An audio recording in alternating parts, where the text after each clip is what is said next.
Insulation chamber deployed.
Looking for a fight? Stop right there!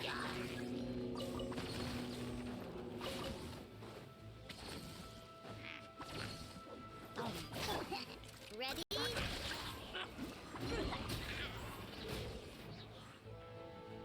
Look, a rainbow! Stand with me!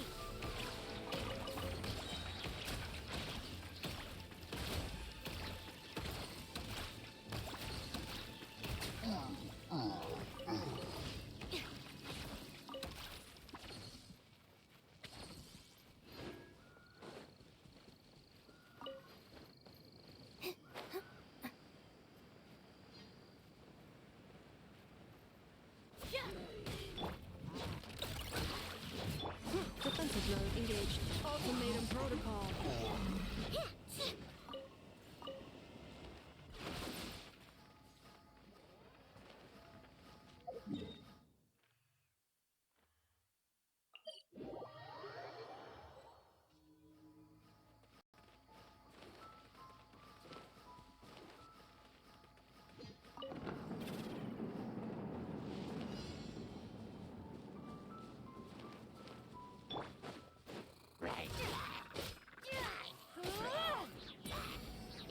Insulation chamber deployed.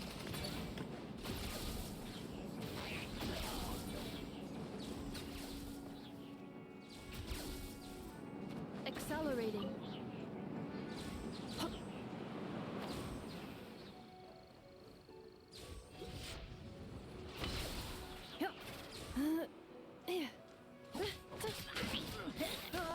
Defensive mode engaged.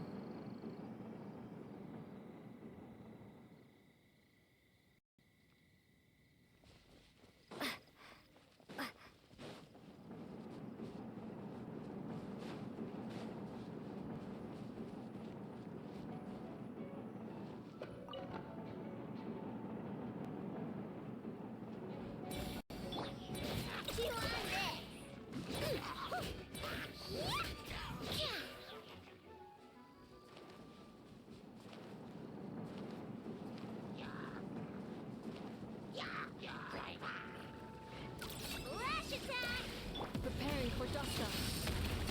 Insulation chamber deployed. Eeny, meeny, miny, mo. Yeah. This way.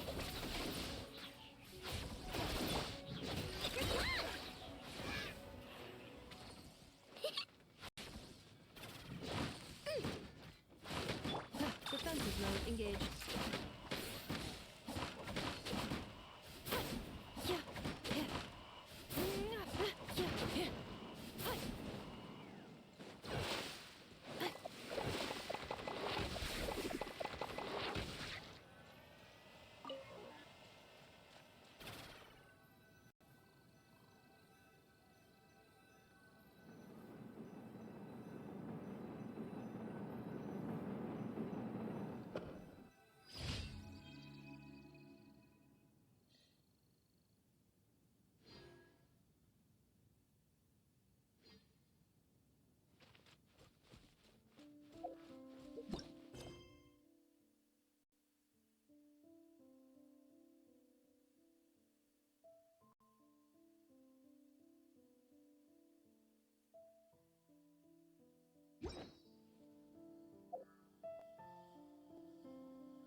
to broaden our horizons again.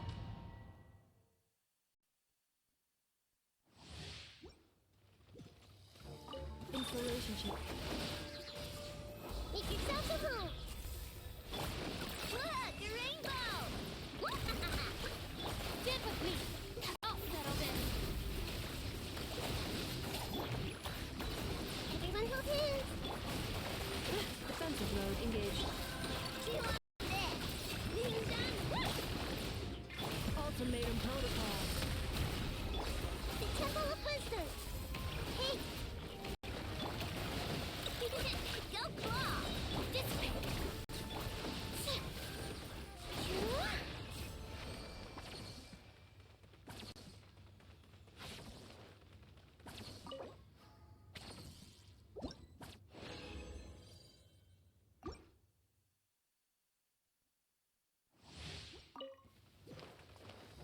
Look, the rainbow! I see everything! Insulation chamber. Ready? Share my knowledge! Our bond is strong. Out of my way.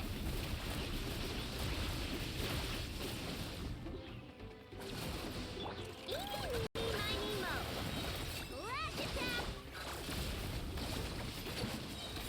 Preparing for dust up. Hey!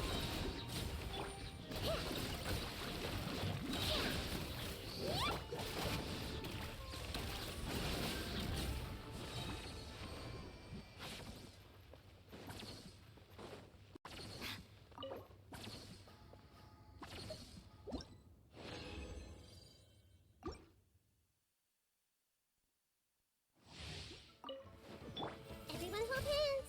The Temple of Wisdom! Look, the rainbow! Eeny, meeny, miny... Lightning terrified.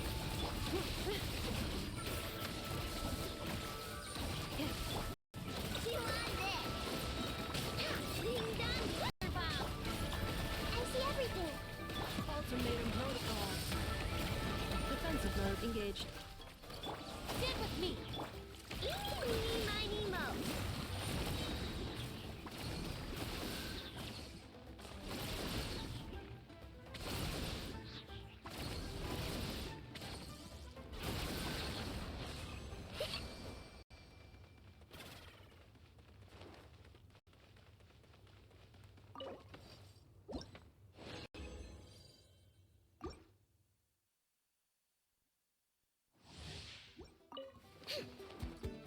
Lash attack!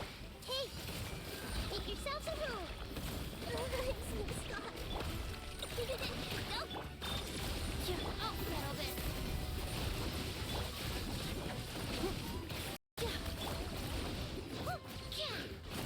Preparing for dust up. Eeny, meeny, miny, moe! Being done! This way, Turtle! The Temple of Wisdom! Our bond is strong.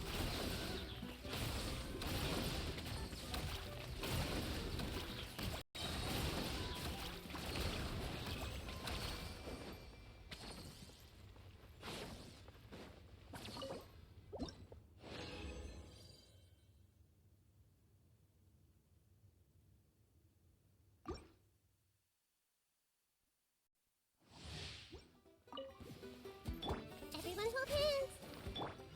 Lash attack! You're blocked! Cleanup sequence initiated. Lightning terrified. Dissipate. Ultimatum protocol. Share my knowledge! Hey! Look, the rainbow!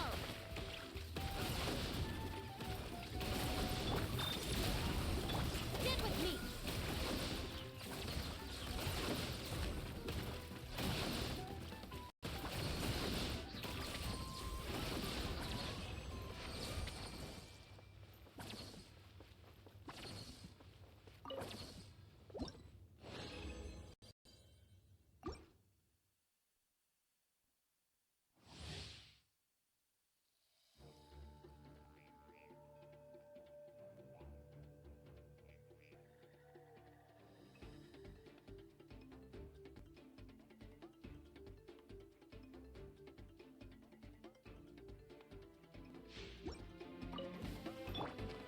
see everything.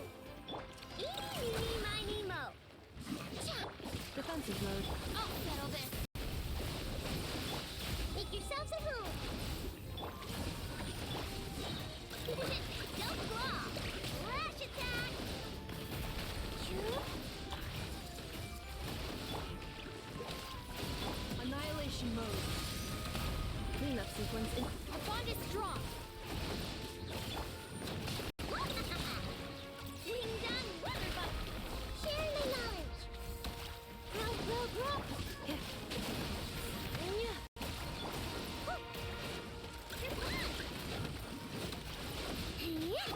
Stand with me. Out of my way.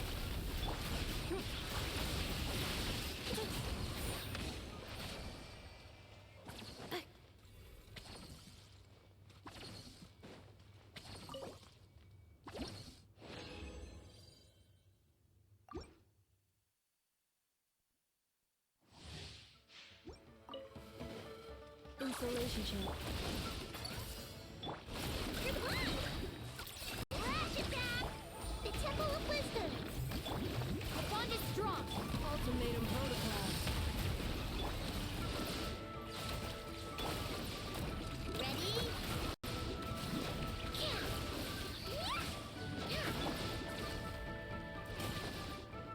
Everyone hold hands. Defensive mode. Ready?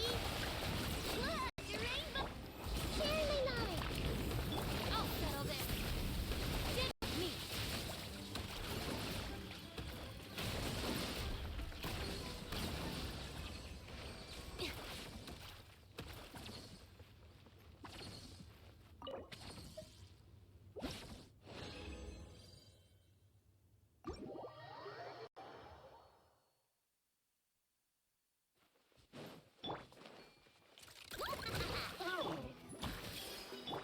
Cleanup sequence initiated. Dissipate.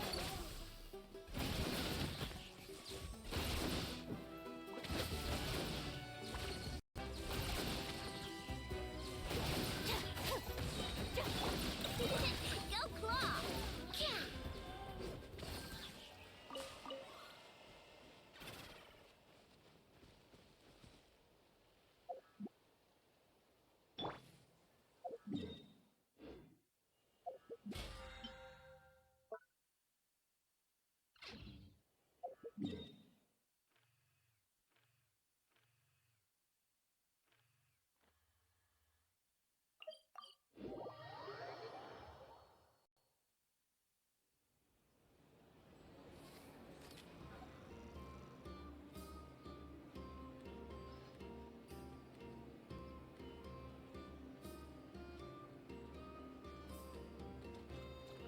Add ast. Thank you for Add ast.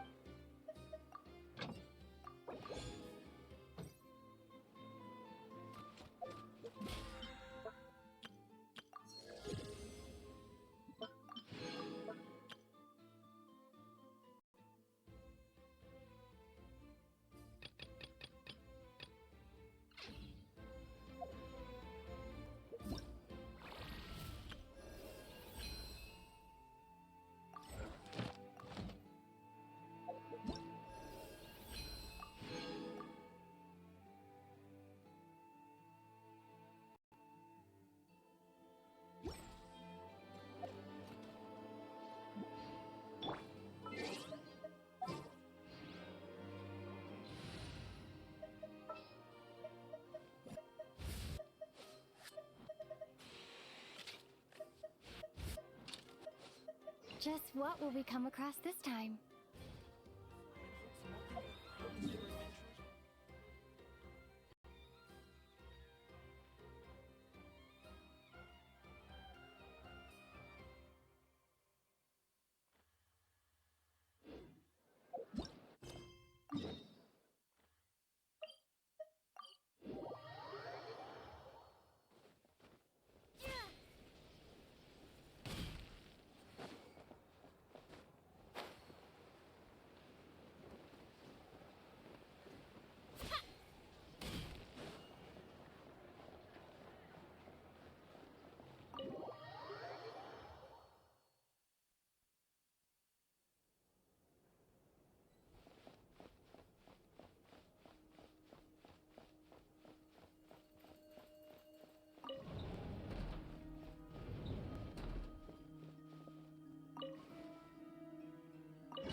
Nefer, this term's assignments have been issued already.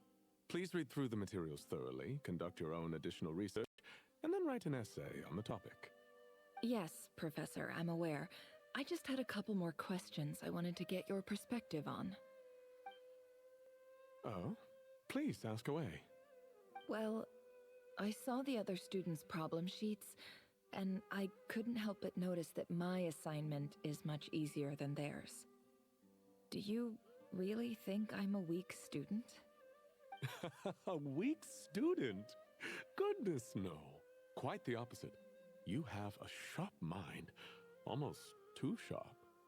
I think what you're saying is, a weak student wouldn't have noticed the discrepancy. And if they did, they certainly wouldn't complain about the lighter workload. You see, sharp as they come. You see things the way they are, and I'm sure you know why they're like that. Because of where I come from. Because I'm different. I'm sorry, Nefer. I don't like it any more than you do. It's just... Anyway, you said you had a couple of questions. What's the other one?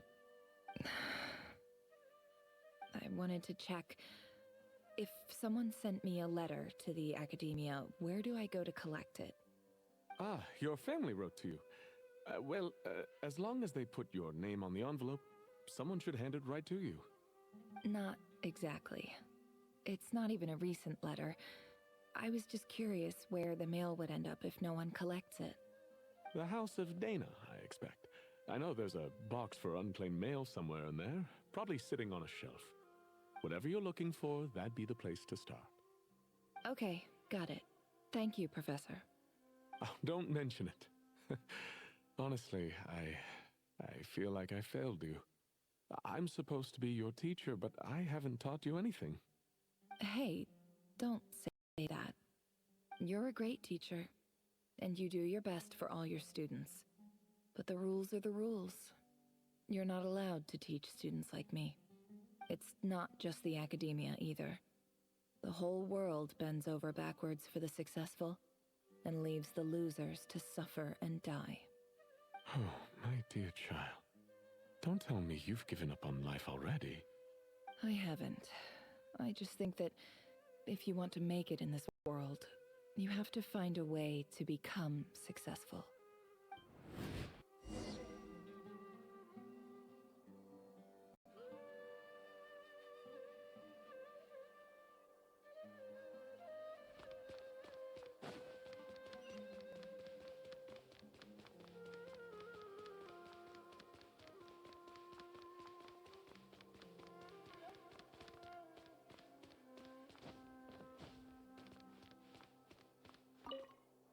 This must be it.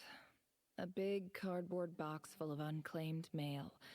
And probably some letters that ended up here by mistake, too. Let's take a look.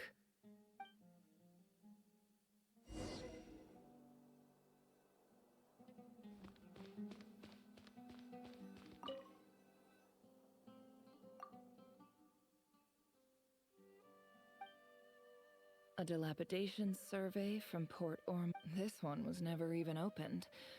I guess the recipient didn't care what the Core of 30 had to say about anything. Who was it addressed to?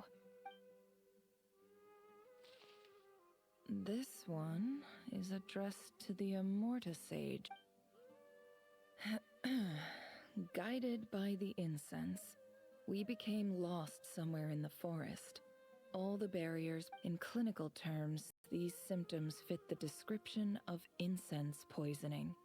For example, my neighbor who always breaks out into song, and this seems like something the academia would want to know about.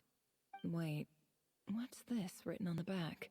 The note says, "The sender authored this letter while under the influence of mushroom."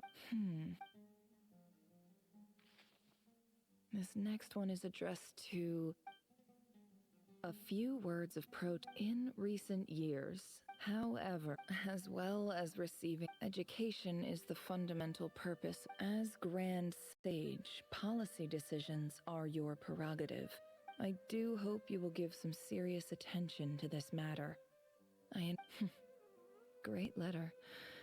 Shame it didn't get. And the sender is.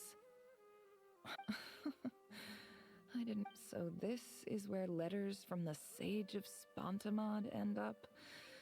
Whatever. I'm not exactly holding out. I can't believe how much discarded. I don't believe for one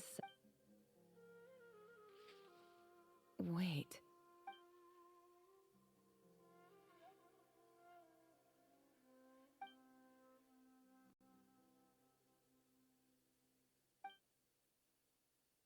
Greetings, Halil. My name is Sinue, chief of the Shimti tribe. I was the one who came to you and your colleague's aid when you ran into trouble in the Great Red Sand.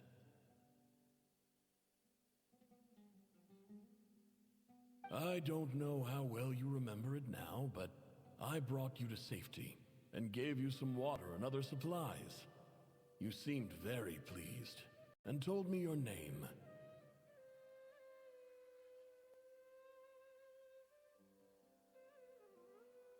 In my tribe, learning a person's true name is serious business, and I therefore see you all as friends.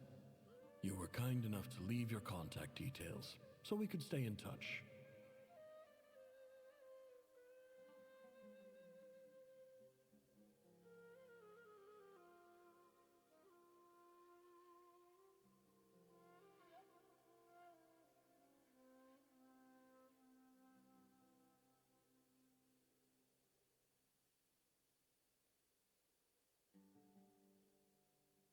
The Shimti tribe lives a harsh, nomadic existence in the desert.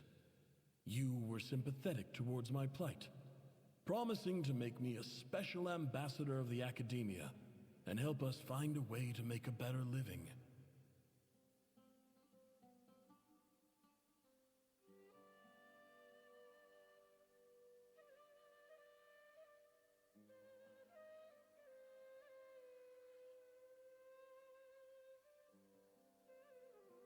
This brings me to my reason for writing. Our tribe has fallen on particularly hard times, and I would like to ask for your assistance. There was a terrible sandstorm a few days ago, which blocked up the well in our land. To ensure my people's survival, I had no choice but to venture into Eob and Unut territory in search of an alternate water source.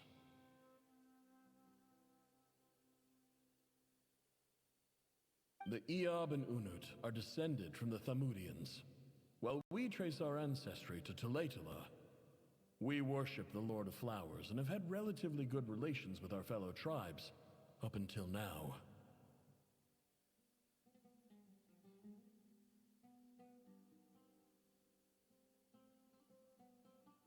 I found a well belonging to the Eob tribe. They declined to help us, but I really had no other option. So I took some water to keep me and my tribe alive. My actions are certain to incur their wrath. When we met, you assured me that you would be my ally in the academia. I would like to take you up on that offer, because I really need your help. I wonder if you could send an academia representative to meet with me.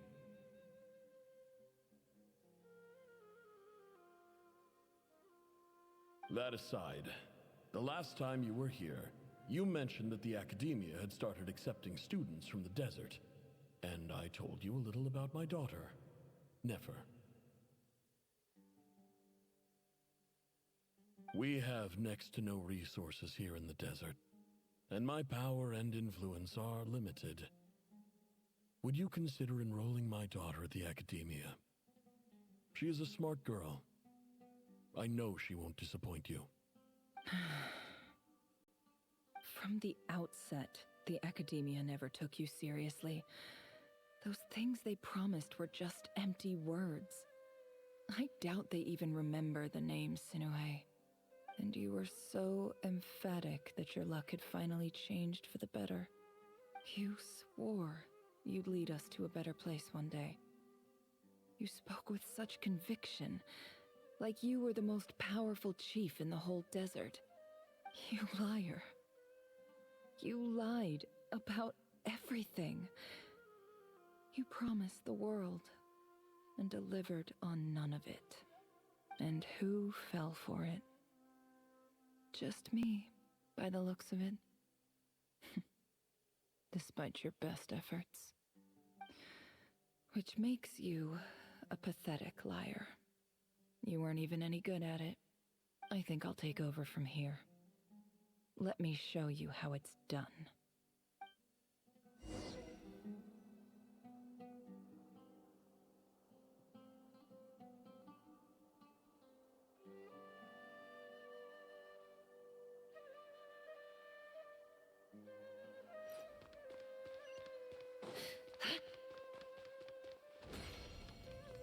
No more lies.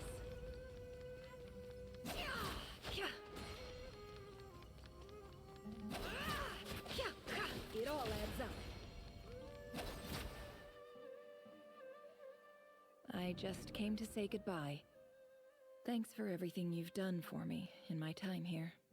Nefer? You packed your bags. Where are you going? I'm quitting. Something's come up in my hometown. Gonna head back and deal with it. Huh? But this was a hard-won opportunity for you. You know that better than I do. It was. But it doesn't matter. I have more important things to deal with, and they can't wait.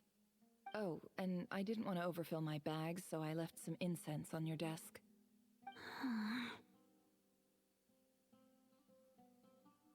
What's wrong? I thought you liked incense.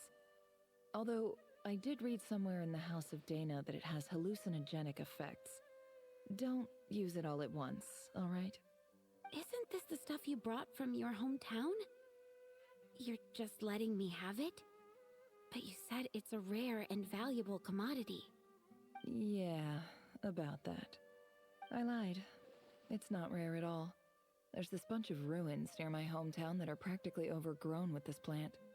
It's not worth much. Keep it, it's fine. But Nefer... All right, that's all from me. You take care.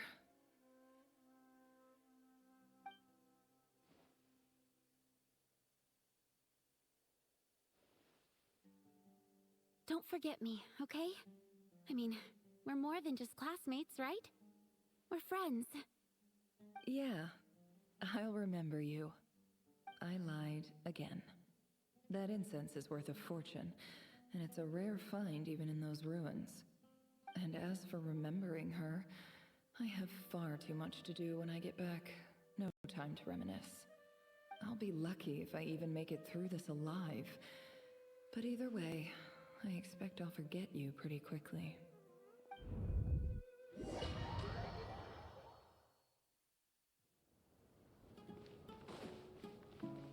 Can't hide the truth.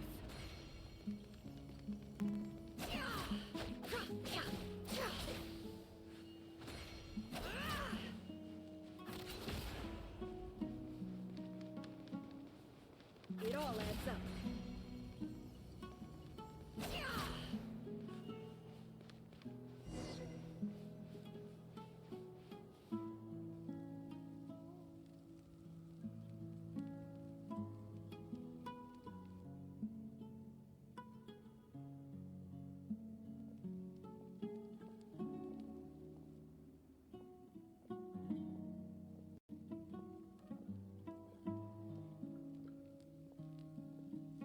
It's a pleasure to meet you, Mr. Arif.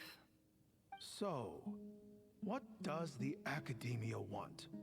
Since they've sent their special ambassador, I assume there's a big business deal to be made. If not, I'd be very disappointed. Please, sir, lower your blade. You're lucky I'm the one they sent. Not all special ambassadors share my admiration for the Eab people. The ever-shifting balance of power in the desert reduced the once great civilizations of this region to rubble and sand. But the story of the Eab has a very different trajectory. Others grew weak, but you grew strong, beginning in obscurity and moving to prosperity. You're the only ones who defied the trend. Huh. So, you do know who you're dealing with. This well is the perfect symbol of your strength, is it not? It used to belong to the Unut, but it looks like you have control over it now. You're not wrong. But I'm sure you didn't come all this way just to flatter us. Of course not. I came to bring you some very good news. Some information that recently came to light, which might just be your ticket to freedom. Records uncovered by the Vahumana Darshan show that a certain well currently under Eab control is built on top of some ancient ruins. These ruins are of great archaeological interest to the Academia. I checked the map carefully on my way over here, and I'm confident that this is the well in question. The Academia is offering 50 million mora in return for excavation rights. 50 million? No, wait. If these ruins are as important as you say, 50 million's a little low, don't you think? Don't get greedy, Eab. We know far more than you think. We know that you seized this well by force. Wasn't that the first step in your rise to power? To drive away the Unut and steal their water supply? So what if it was?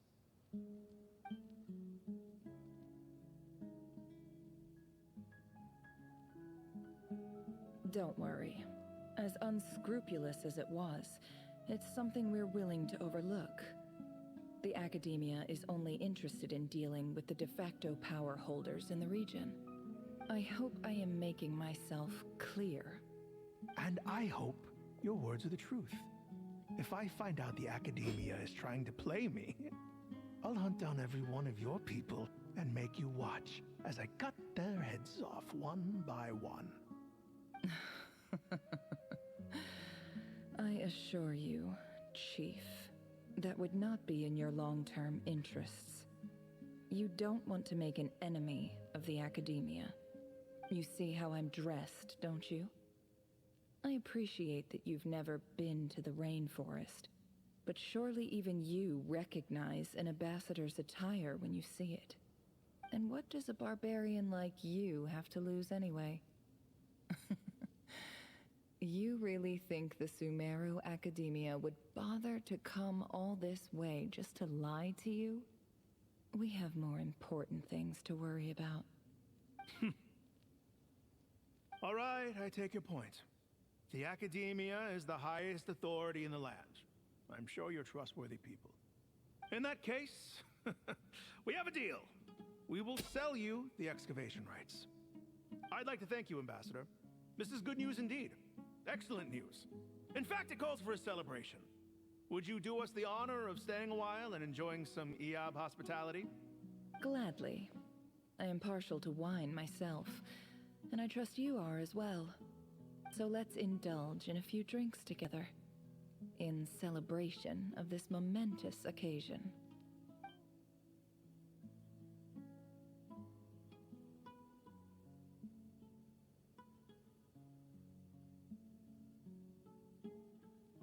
Chief! Chief, it's an emergency! It's the Unut. They've taken the well. What?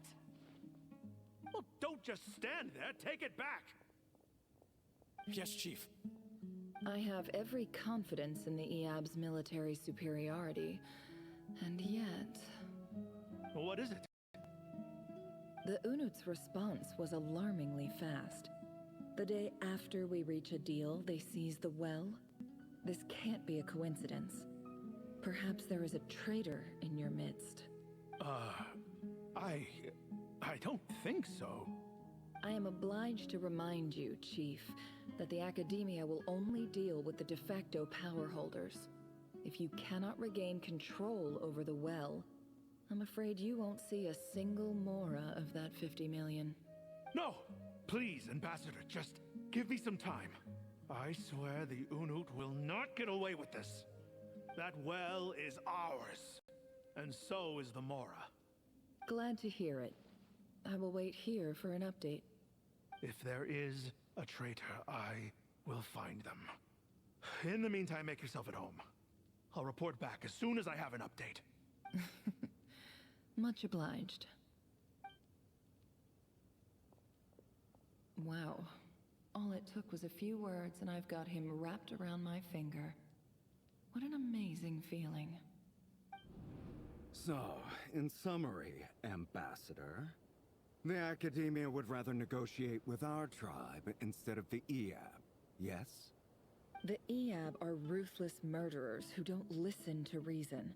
And now they have the gall to interfere in our research projects in the desert region. So let me ask you, Chief. If you were the Academia, what would you do? Kill them all, of course. Precisely. The Academia does not tolerate those who stand in our way. The Eab have held back our academic pursuits for too long, and our patience is wearing thin. At the same time, there is simply no way that the Academia can be seen to be intervening in desert affairs. I'm sure you understand where I'm coming from. We have our own rules out here. If the rainforest dwellers raised arms against a desert tribe, it'd start a bloody war. Right. We can't confront them ourselves, but we can support their enemies. The Unut have always had strained relations with the Eab, which makes you our natural allies. Natural allies. Weren't the Eab your allies once? You were quick to send them after us to protect your interests back when we stole that water. And now look at you. You're at each other's throats. Let me be clear. The Academia wishes to collaborate with the legally recognized rulers of the desert in this matter. We are asking for excavation rights to that well, and our offer is 50 million mora. Say no more. I believe we have an understanding. Good. Then I suggest you get to work. Get us access to that well, and the mora's yours. You see, Dad? Lying is easy when you know how. People will believe anything.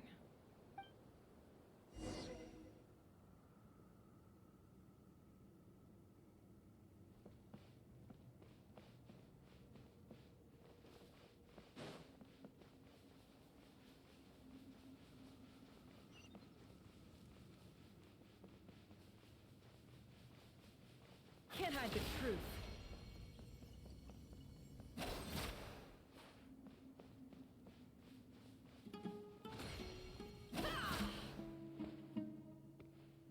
No more lies.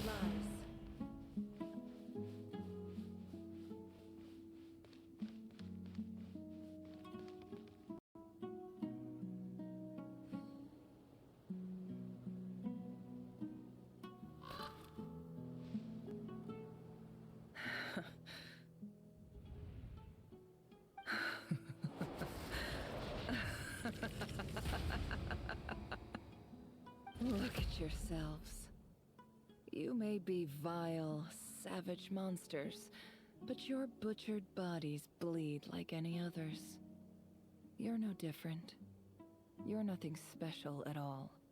The monsters who destroyed my home, they're just ordinary, petty human beings. What a joke. I think we're even now. Maybe I've even done the desert a favor. It's a better place without all these people around. Oh, Sinuhe, my gullible fool of a father. Perhaps if you'd been as ruthless as I was today, our tribespeople would still be alive. In this dog-eat-dog world, a chief needs to be tough to survive. But you couldn't do what had to be done. So I did it for you. Nefer, it's okay. All of this is in the past now. I believe I remember you promising to remain silent. Yeah, but even so...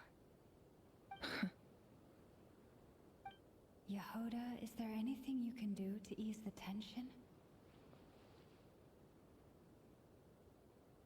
Alright, time for a sharp turn onto a completely different topic. Oh, anyway, that's enough of that.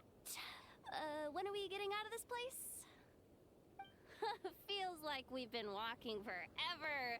I'm getting pretty tired. Oh, Alma, you tired? Yes, if we can find somewhere to sit down, I could certainly do with a rest. It's not far now.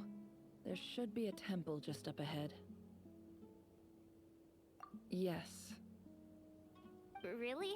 A temple? That's where this story ends? I guess that's how things go in the desert. Desert dwellers can never escape their destiny. Or so everyone says. I never wanted to believe it, but looking back now, I'm as desert as they come. You mentioned a temple. What's waiting for us there? My biggest trade secret of all. Ah. Then I'm guessing it's where you got your power from.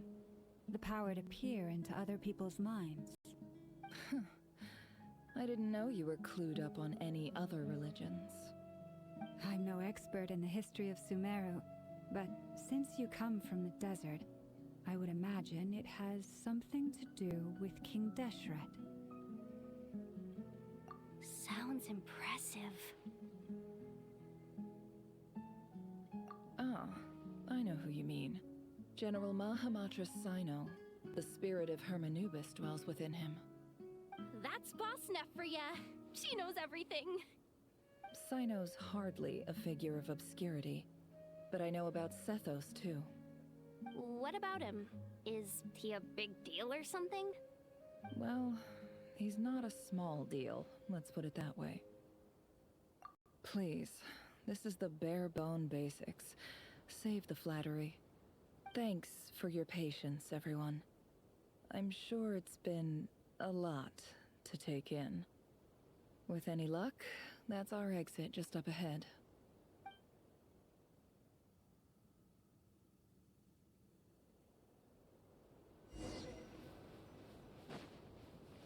It all adds up.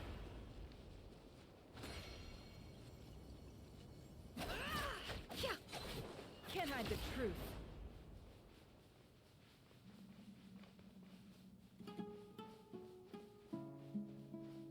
No more lies.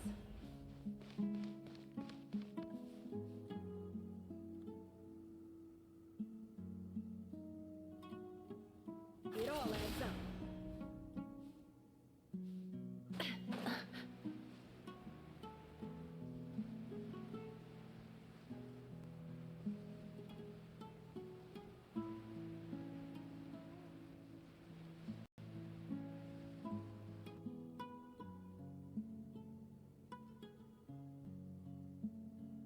Uh-oh. Uh-oh. Uh-oh. I'm totally out of my depth here. I don't have anything to add about any of this stuff. Like, look at that statue, for instance. I want to do the whole name-dropping, this girl knows her stuff thing too, but I've never seen anything like it before. A statue with the head of a bird. That's Thoth, the Ibis King, one of the 7 pillars of King Deshret. The legends say that he, the Crocodile King, and the Goat King were the 3 retainers of King Deshret. Let's take a look.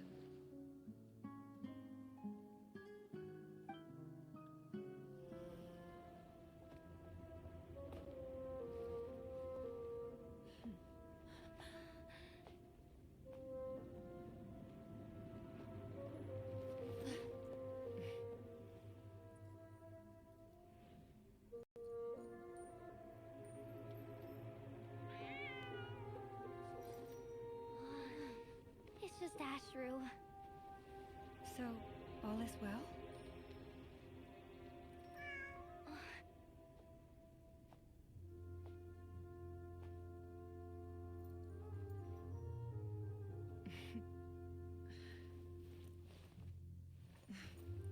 Typically speaking, at this point, the world disintegrates. Then we find ourselves back in the outside world. Besides, these are my memories. There's nothing to fear. You're sure? Of course. It's almost over.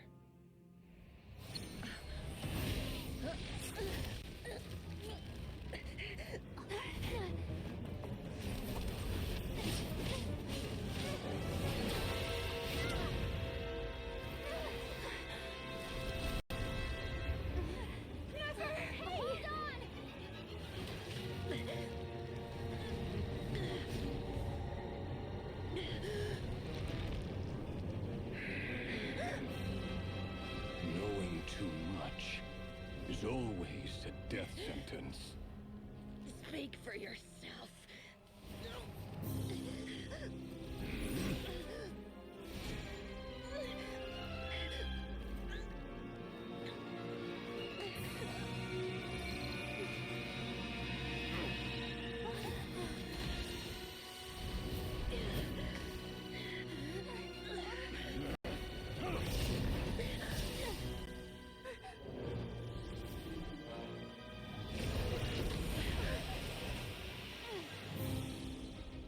How repulsive.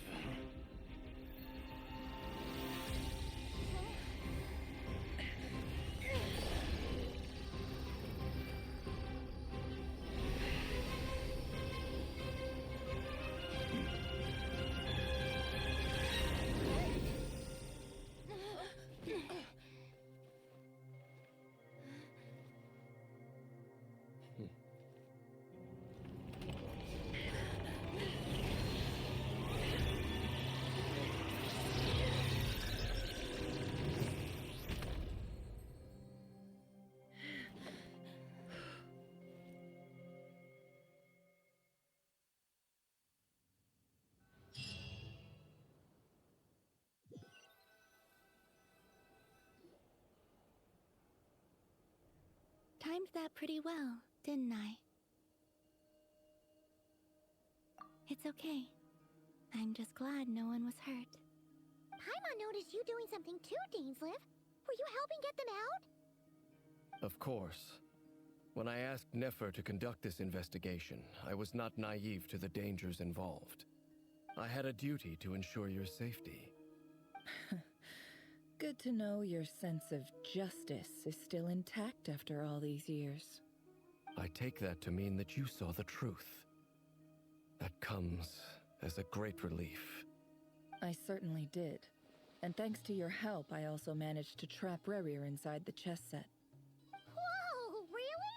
How'd you manage that? Well, to be honest, I sensed that something was wrong long before we made it to the temple. By using this fragment to probe into Rerir's past, well, the monster formerly known as Rerir, it seems I alerted him. I was tracking him, then he caught on and started tracking me too. Can't say I'm surprised. But how did he track you through your thoughts alone? That shouldn't be possible. Rerir was a secret agent who reported directly to the Vinster King. He is an expert at finding a trail and hunting down his pursuers. No wonder. He infiltrated the chess set, read my thoughts, and built a new virtual chess set inside of it. That's why we weren't able to leave at first. Speaking of your chess set, it's quite a remarkable item. Would I be right in thinking you have some connection to King Deshret? You overestimate me. I only have a connection with one of his underlings, the Ibis King. You all saw how this came to be. A long time ago, the Eab massacred my tribe, the Shimti, in our home village. A few years later, I enrolled in the academia, where some new information came to light. The Unut and the Eab fought a bitter battle over the rights to a well, all for the sake of a non-existent 50 million Mora. The Eab ultimately won that confrontation, but their victory came at the cost of almost every warrior in the tribe. The final blow to the Eab came at the victory feast, when an Unut assassin beheaded their chief right before my eyes. The remaining Eab fled and have been scattered to the winds ever since. Having gotten my revenge, I returned to my hometown, where to my surprise, the nearby temple was still standing. There it was, seemingly immune to the relentless hostility of the desert, while my tribal home lay in ruins. As I stood there gazing at the temple, I noticed a cat just outside. This cat, as it turned out, was home to the spirit of the Ibis King. He led me to a gate deep inside the temple, and there he made a deal with me. This chess set is my gift from the Ibis King. The chessboard within is made to the same specifications as the one in the mausoleum of King Deshret, and represents his power of piercing analysis. With this chessboard in its container, I gained a certain ability to perceive hidden secrets. Now, you could conclude that the Ibis King simply wanted to give the people of this world the power to seek the truth, but I don't believe that's the full story. Every god plays favorites. Their hearts are as fickle as any human's, full of secrets, perversions, egotistical tendencies. But precious few gods are willing to admit this. It is the same with all powerful forces, including fate itself. Their gaze falls preferentially upon a select few. As you rightly point out, this is an act of favoritism. If you're alluding to the Abyss, then yes, I agree. Gather the others.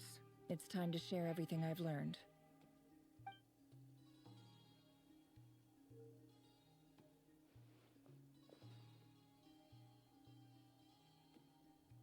Thank you all for being here.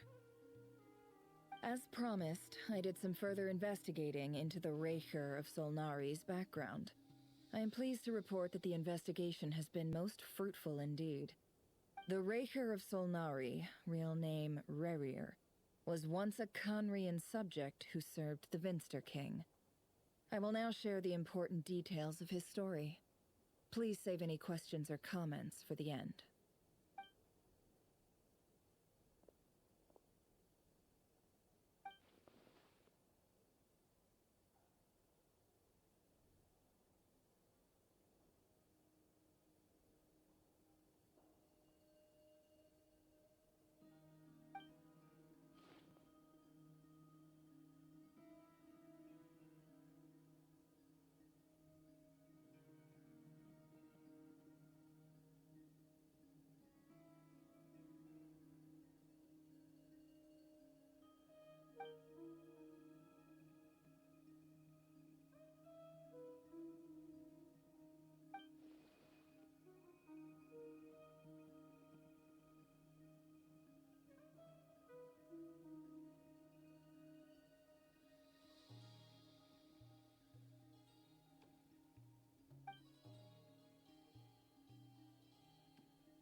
So that's why he's so obsessed with the moon.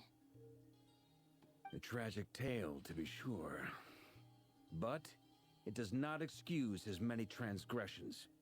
No matter how much Rerir suffered in the past, the fact remains that he is what we know today as the Wild Hunt, wreaking havoc upon innocent lives in Nodcry. He becomes more dangerous with each passing day.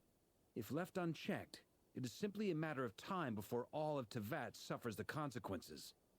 This is a threat that the Knights of Favonius cannot ignore. A question for Miss Columbina. Forgive me if this is presumptuous, but have you ever seen the spatial gateway that appeared in Rerir's memory? Never. But I have heard stories of something called the Moon Gate, and this seems to fit the description. Miss Lauma, any thoughts on this? In the lore of the Frost Moon Scions, the moon is believed to hold many secrets. Some sources speak of ancient knowledge, others of a gateway to the unknown. The term Moon Gate is one I have heard before, but as is the case with all of our legends, there are no records of any first-hand witnesses. We cannot know whether it truly exists. Then back to Miss Columbina. As a moon goddess yourself, do you have some idea of where the Moon Gate leads to? Not at this stage, sorry. I do hold the power of the Frost Moon, and my strength is recovering well. I can sense that the gate would open at my command, But there's more to the power of the Frost Moon than that? yes. A moon goddess has the right to open the moon gate, since it is a path to the moon. But as Nefer mentioned, holding open a spatial gateway takes a huge amount of power. And right now, I need to conserve my energy to fight the Ray Hero of Solnari. I'm afraid this is one mystery we may have to leave unsolved for now. I agree. Better to save your strength. But if you'll humor me for a moment, I have a bold conjecture of my own regarding the world beyond the gateway. I highly suspect that neither Tholindis nor Rerir made it through unscathed. The evidence pointing to this is the fact that the Rehir of Solnari exists in the form of countless fragments. With the abyssal power he wields, no ordinary foe can touch him, let alone tear him to shreds. And yet, the wild hunt proliferates wherever his scattered fragments lie, drawing hordes of monsters to many different locations across the land. So your theory is that Rerir was physically torn to shreds by some powerful force? Hence, why the Wild Hunt is a distributed phenomenon, rather than a unified one? Makes sense to me. Explains why the Wild Hunt is so pervasive, and why he's been trying to piece himself back together. He was whole to begin with, and he wants to be whole again. Without the power of the Abyss on his side, he almost certainly would have perished the moment he was torn apart. But the Abyss, much like a curse, has kept him alive. I could not agree more. The power of the Abyss is most surely a curse. It is a compelling explanation, and one that accords with my present understanding of Abyss creatures. Whether the life form in question is primitive or advanced, if a curse has extended its lifespan unnaturally, it will continue to survive in spite of everything. This raises some interesting questions. I will run some experiments and see if there is any validity to my suspicions. That being said, regardless of whether my research bears fruit, I would like to thank Miss Nefer for conducting such a thorough investigation. Already, it has greatly enriched my understanding of the entity we face. My pleasure, Mr. Albedo. I too hope that the information I have shared today proves useful as we look to formulate the next stage of our plan. Hey! What is it, Dainsleif? You look really upset! It's just... when I think of the man I once knew as Rerir, I struggle to understand why things had to turn out like this. The two of you used to be friends, didn't you? I don't know if these words will bring any comfort, but my heart goes out to you. Mine too. We can never know all the hows and whys of the way things are. The moon and stars are full of untold secrets and lies, and the skies are host to many more mysteries than these alone. Yet, none of that can begin to compare with the complexity of human life. Those are the first comforting words I've heard in a long time. Thank you, both. Well, I think this is a good place to end today's meeting. I'm sure Nefer needs some time to recover. She's been through an awful lot today. That's very thoughtful of you, Lama. Of course. Sounds good to me. Take some time to rest and digest before we reconvene to nail down a plan.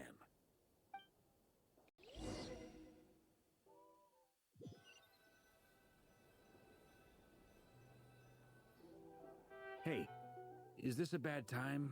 Hope I didn't kill the conversation.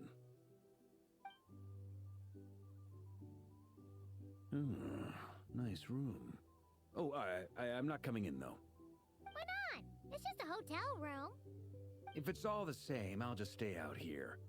I might not look the part, but I'm technically a knight. Barging into people's private quarters isn't the kind of thing we do.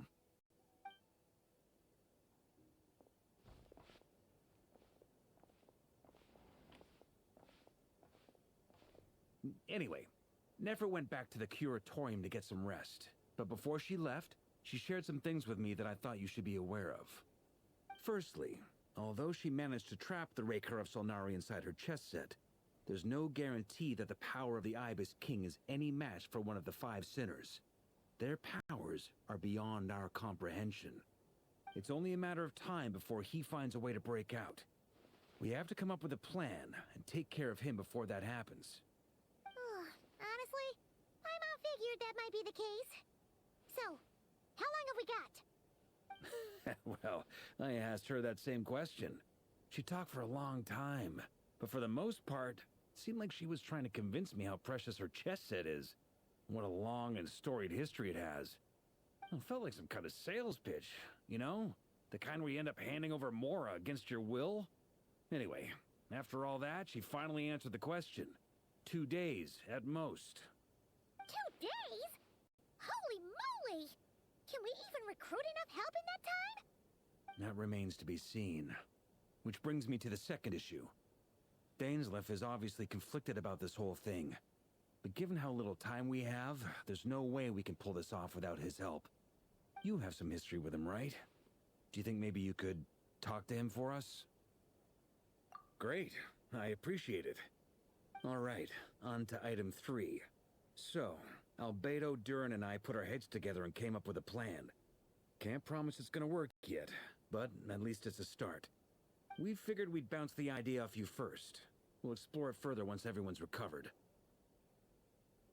Oh, Paimon's dying to hear this. All right, so here's what we're thinking.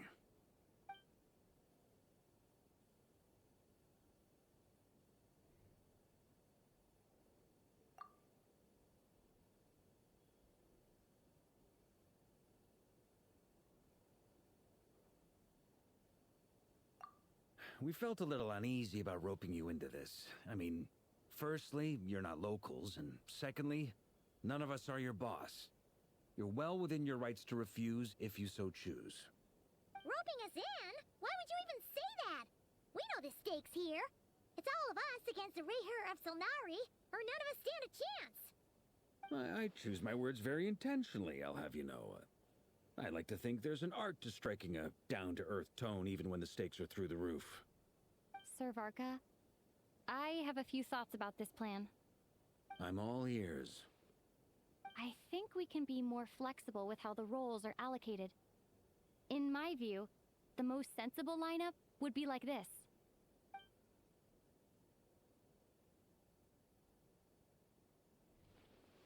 I see your point, yeah.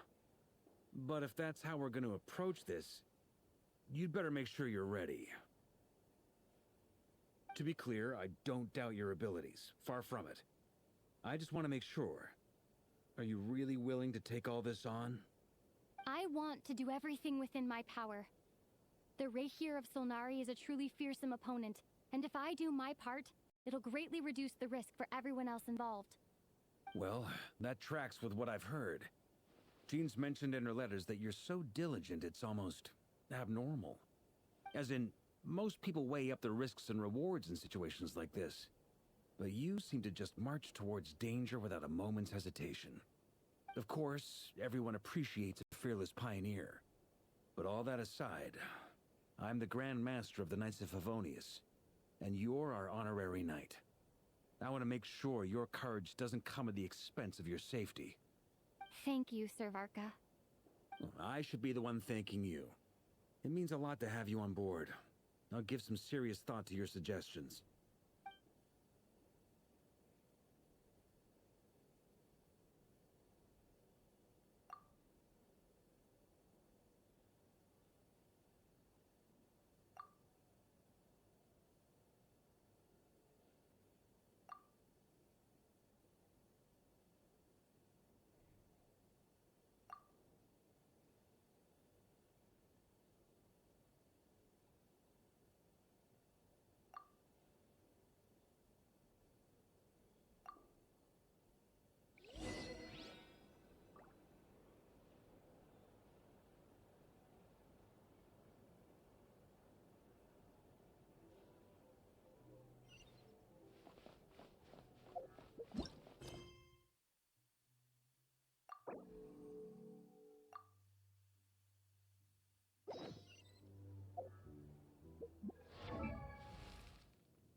This is a thorough plan, but I do have one last question before we take action.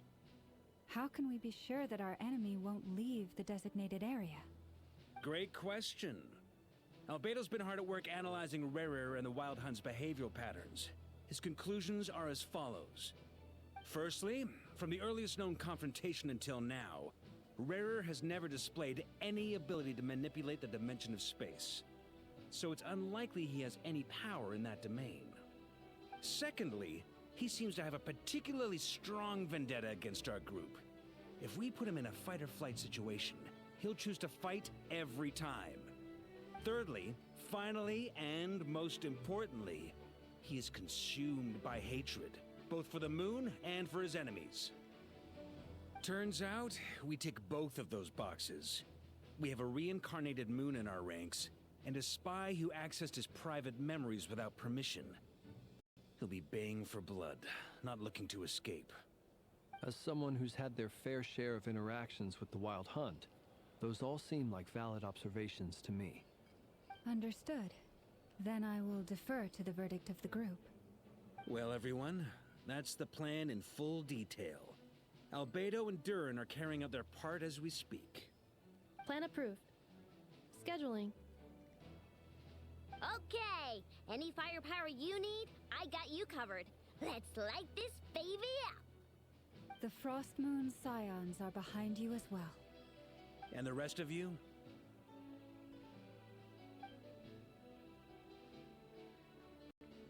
No objections? All right, then it's settled. This is the plan we're going with. Next up, an old tradition of mine. Anyone who wants to back out, now's your chance. Wait, we can still back out of this? Everyone says things they regret, right? I don't want anyone feeling trapped because their mouth said yes before their brain had time to think things through. A very people-first approach. I hear that's common practice in the Knights of Favonius. Heh. Who'd you hear it from? Diluc? Shh. We don't use people's real names at work. This contact will be known only as Owl, please and thank you. This plan can only work if everyone does their part. Flint's and I will absolutely support it. We shall indeed. You'll be glad you accepted our help. Also, you are the last person I expected to see here, Miss Dory. It's not often I get called Dory in a work context. My peers usually call me Lord Sangamape. So, the longer your name, the higher your net worth.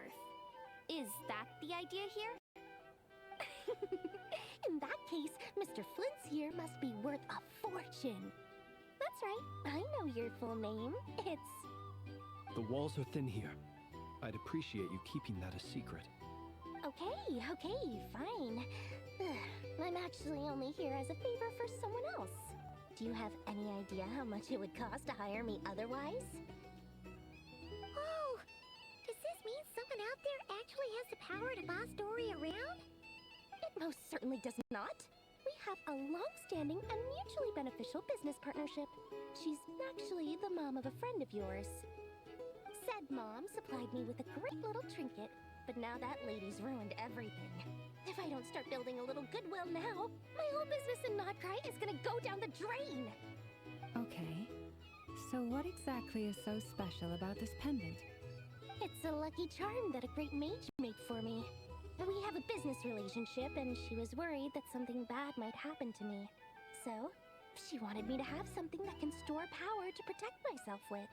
I finally got it all fully charged up with Kovaki, and then never went and used it all up at once! Never lost so big in my life! You're right. It was all my fault. I didn't mean to drain all the Kuvaki in the pendant, but I'll make it up to you. You will? Well, in that case, how about you give me your chess set, and we call it even? I knew you'd say that. Well, it's yours if you want it. In fact, take it now, and I'll even throw in a free Raker of Solnari. Deal? You're putting me in a difficult position here. It's a very useful thing to have around, but I have a funny feeling it won't be around much longer. I guess we'll see in a couple of days. Looks like bankruptcy for me. Hey, don't be so pessimistic. See this through and you never know. You might find a new business opportunity on the other side.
doing?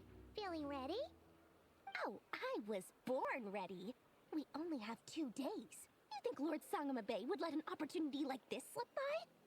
Don't forget, when something's in high demand, the people with the goods on hand get to charge the highest price of all. Even higher than the sellers taking advance orders. Ta-da! See? It's right here! Ah, it's so pretty! Did you make it? No, I have a supplier. We go way back, so he made me a very attractive offer. Aha! No wonder you were talking about lucky charms at the meeting. You've been getting Kave to make them for you. That's not the full story.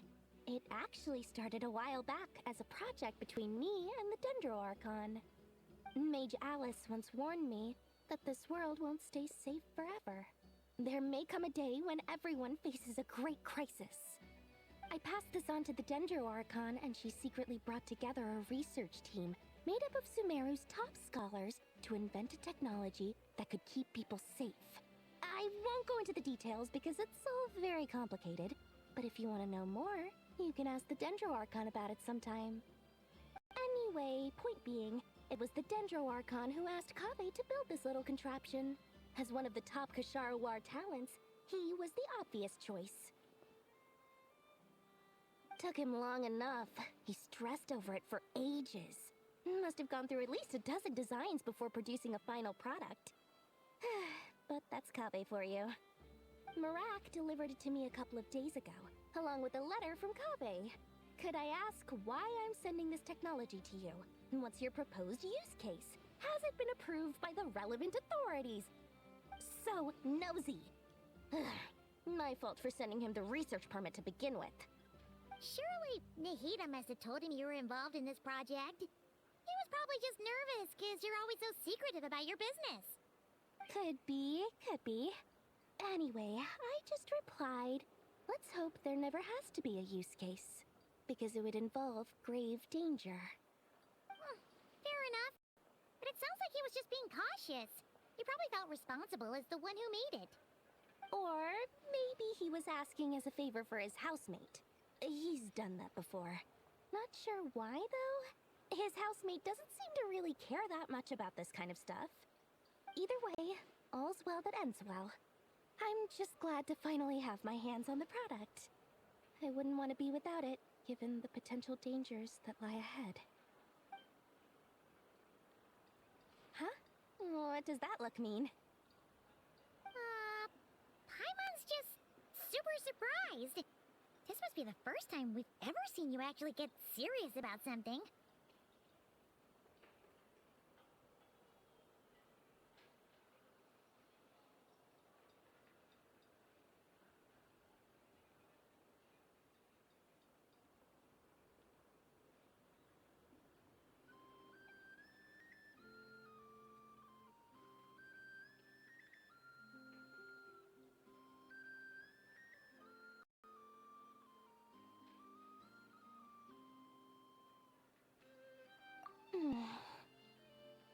Well, a long time ago, I made a promise to myself. I promised that I was gonna live every day of my life with a big beaming smile. Obviously, Mora plays a big part in that. But there are always gonna be times in life when you have to give something back. That could mean paying back a debt, returning a favor, or showing some kindness. Alice has been a huge help to me over the years. She was the first investor I ever had. And I want my investors to know that Lord Sangamabe is the best in the business. And more than that, no one knows what the future will bring. Whatever happens, I want to make sure the Dendro Archon and all of Sumeru is prepared to face whatever comes.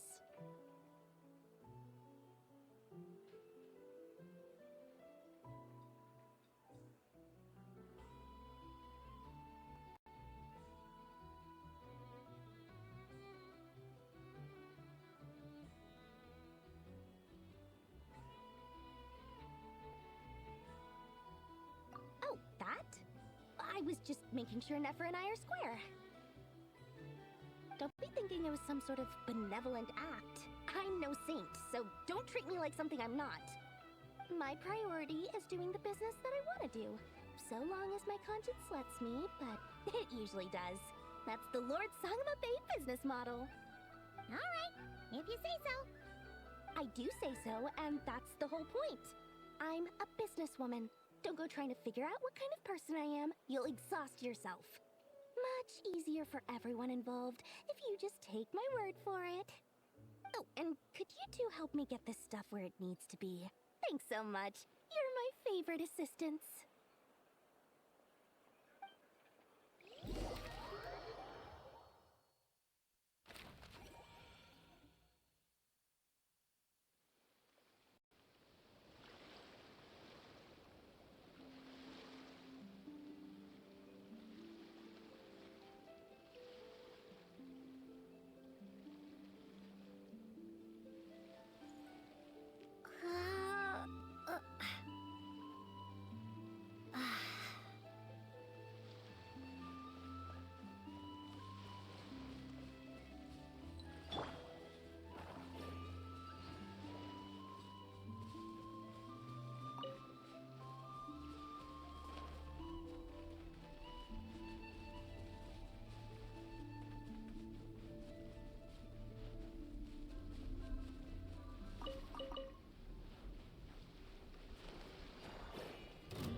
Annihilation mode.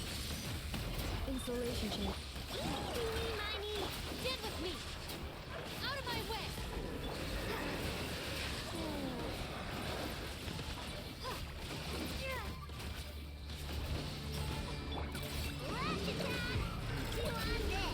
Defensive mode engaged.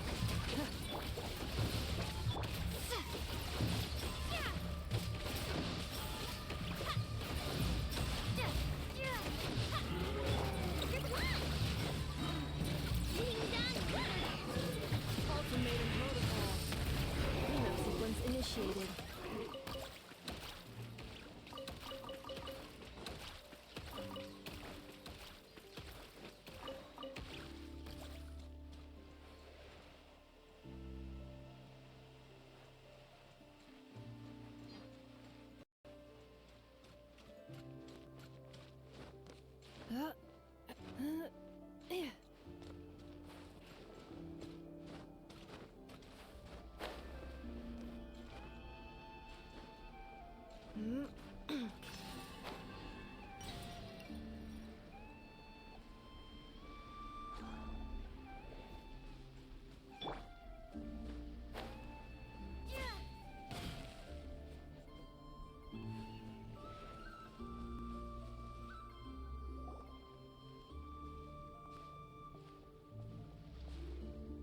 Traveler, Paimon, it's good to see you.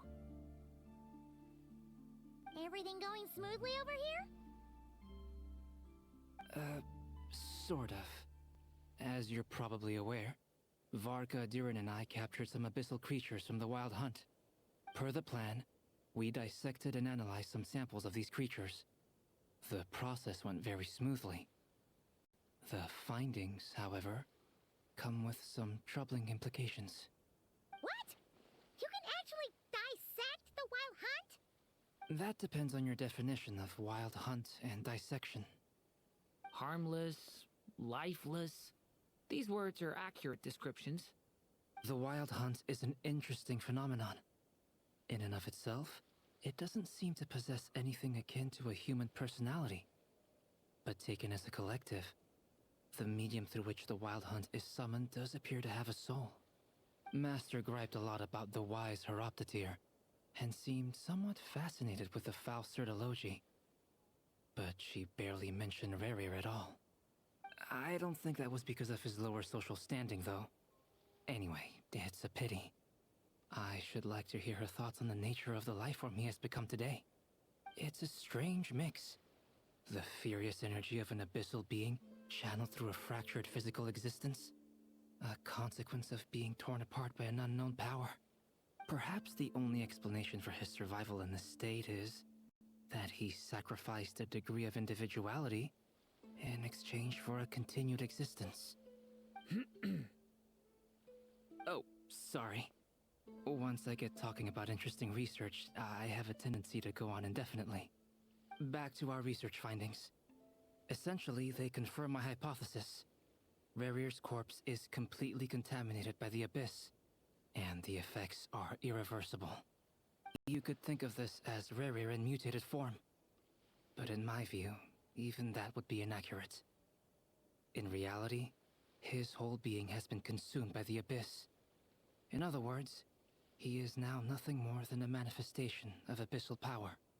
Unfortunately, at present, we have no means of completely eradicating abyssal power. Hence, we cannot fundamentally destroy the Rayhir of Solnari either. Oh, that's terrible news! So, that's it? We can't defeat him? Not even if we get the power of the Three Moons? Miss Columbina's situation is a difficult one. She can never achieve wholeness when the world does not accept her presence. It's as if her creator banished her to a place she can never be accepted. It means she spends most of her energy just on her own survival. Given the circumstances, it's only natural to despair. But we must see this plan through to the end. Time to kick off the backup plan. Oh, Paimon almost forgot! This is for you. Dory asked us to bring it. Ah, how wonderful. Well, thank you for making the trip. Durin and I will be heading off shortly. I'm sorry I won't be there to protect you in person this time. Please be careful. All right then. Stay safe.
Miss Lauma, is everyone here?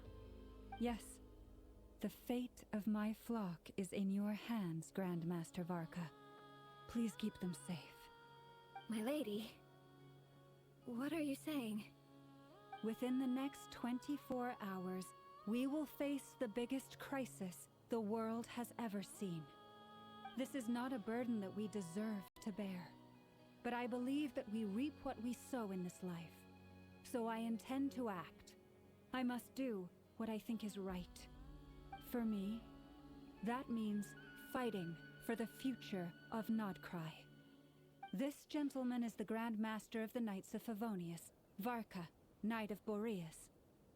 In my absence, please follow his lead. Hey, everyone. Guess I should introduce myself.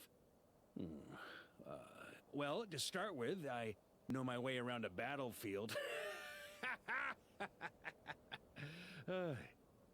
Biggest strengths are honesty and hard-workingness.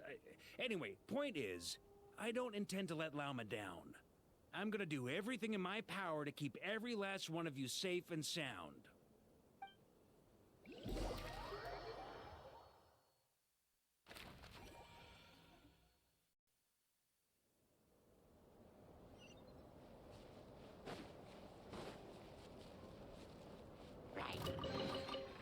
Keep this close.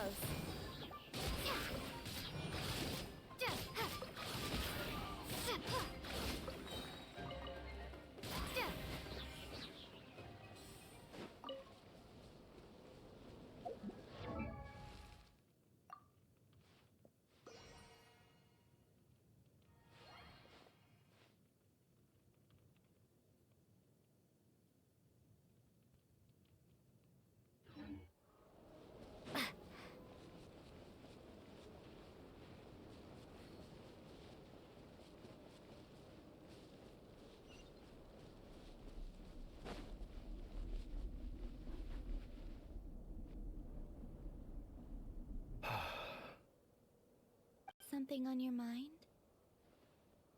Miss Columbina, was it?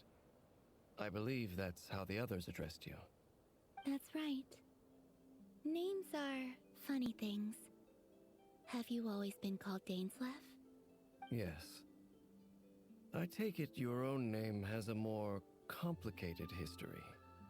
I have a different relationship with names than other people. To be honest, I'm not even sure that Columbina is my name. At least, not in the same way that Dainsleif is yours. But it's what everyone calls me, and I go along with it. A lot of my life has been that way.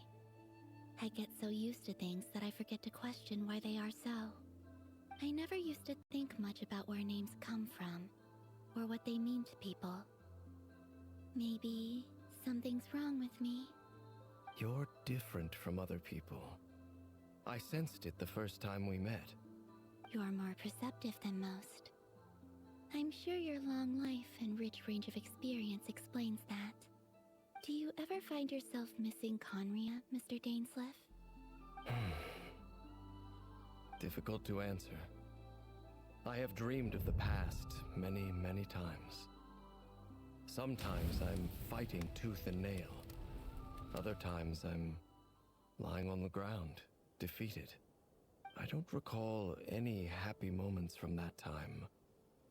It has been too long. Is that because hatred survives longer than love and affection? That would not be for me to say. I make no excuses for the grudges I bear.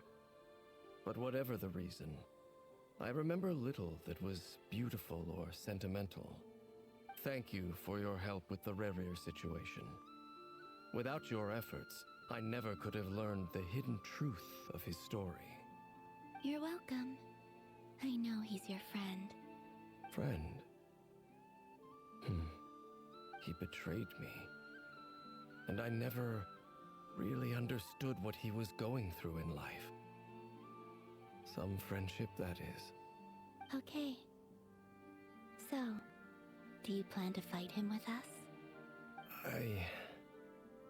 You see, you're torn. Now you know what really happened.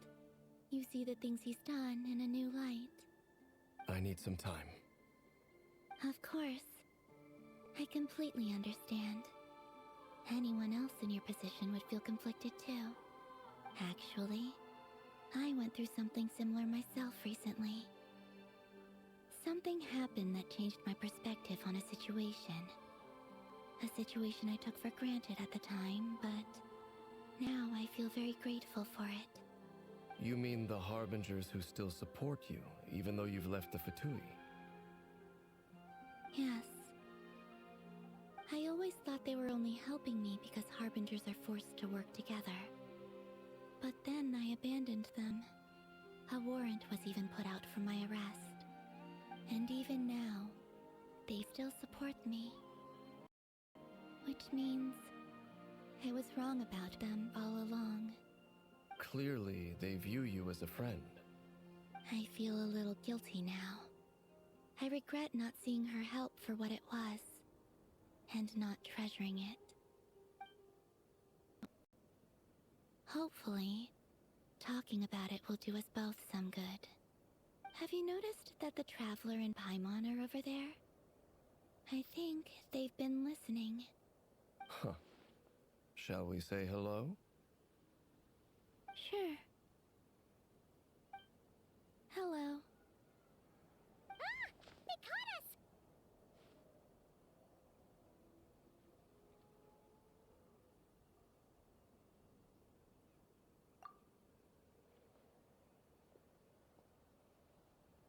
I apologize for making you worry.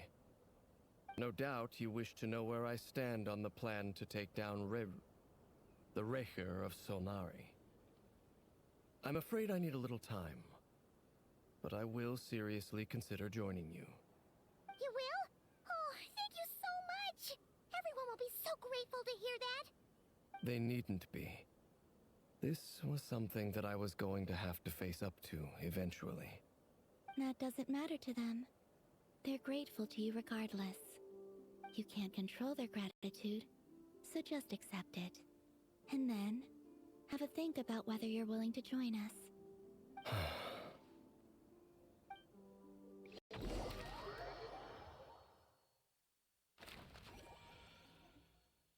It's nearly showtime! Let's go rendezvous with the others. You know the place.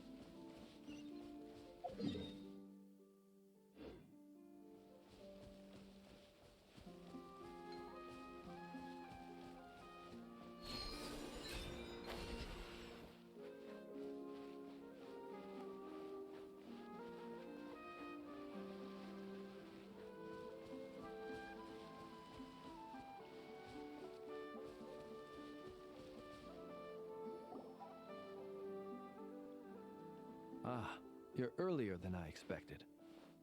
Hey, Flint's! Been waiting here long? Not too long.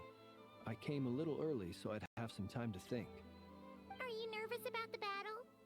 Quite the opposite. I'm reminiscing on my past battles.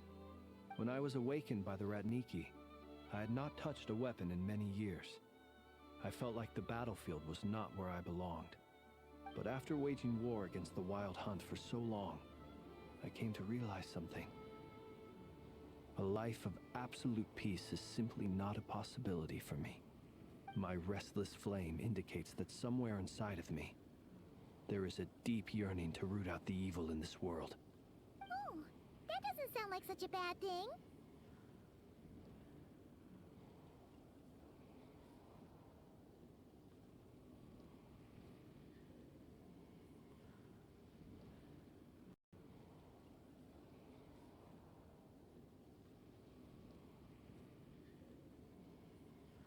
Well, in the past, when I was a Fae whose primary concern was hibernation, it was hardly ideal.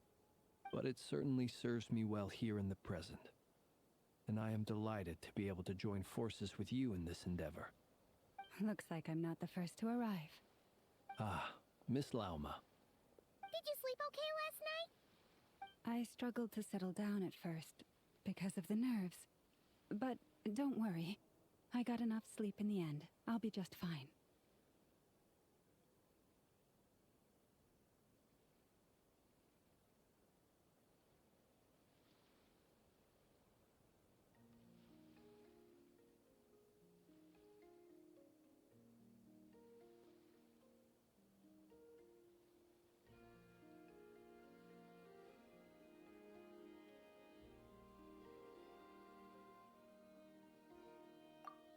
Please, I'm just doing my part. Never! Over here!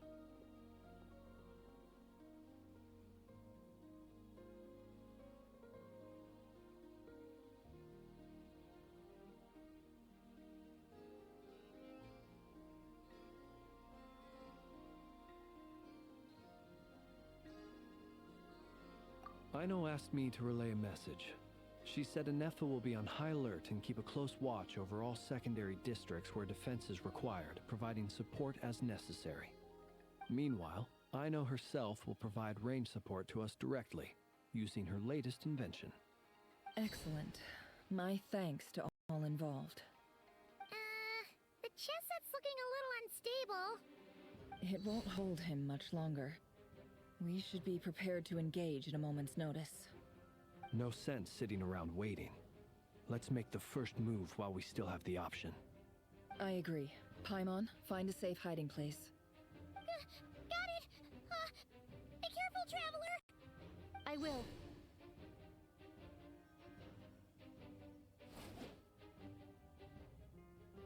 Everyone, take your positions as soon as the battle starts. Every ounce of strength we have in our bones, let us bring to this fight. Ready? Let's go. I've seen all your futile ploys before. You have become the authors of your own demise. I wouldn't be so sure about that. You are merely a moment of sport before I tear down the moon.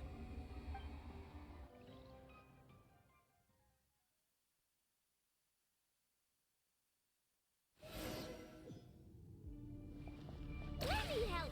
The moonlight. Stay on your toes. Betrays you. Yup, you too. Observe. Close your eyes. Night falls. Hunt them down! Can't hide the truth. Time to come clean.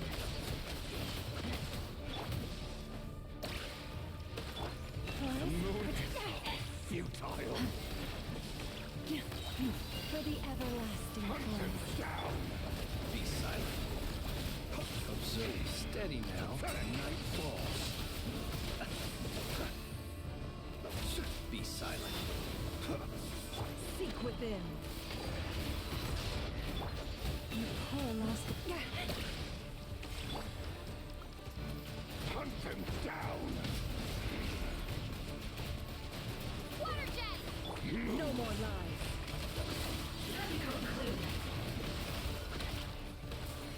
By the frost moon of It began with the moon, and so shall it end.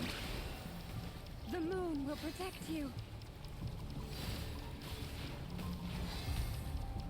The moonlight betrays you.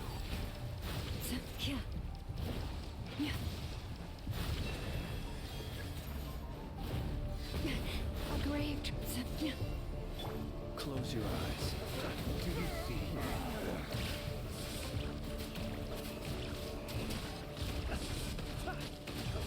From here, when will it be as you foretold?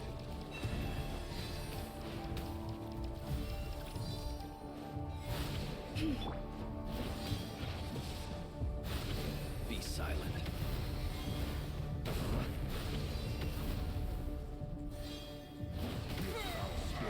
Welcome here.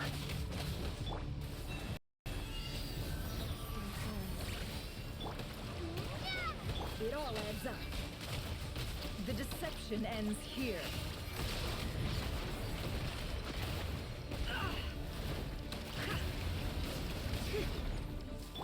Hunt them down!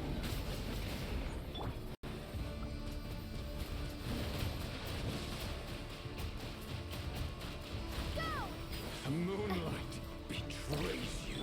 Can't hide the truth. You poor lost. Close your eyes. Beware the creatures of the night. Hunt them down! Are you quite finished?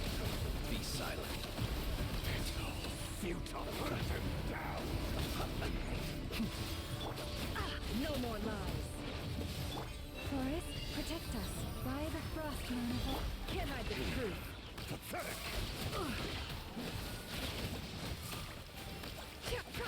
It all falls into place. The moonlight betrays futile. It all Hunt adds them down! The mystery unravels. you poor lost lamb. Hunt them down! Close your eyes. You will fear the dark. Futile! Observe. To dust. No more lies. Let's see what you're made of. Your little game of heroics is over. Who wants to go first? No. Get out of my sight! No! Death is We've been within my separated. grasp! You okay? Never! Where are the others? Stuck outside the barrier. I guess he really doesn't like us. Destroyed! Reborn! Knowing too much is always a death sentence! Be careful what you wish for.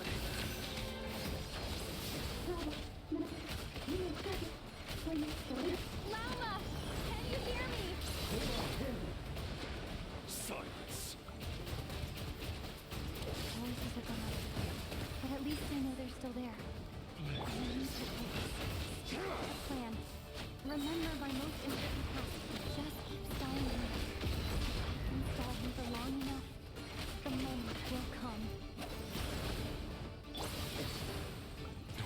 nowhere to hide.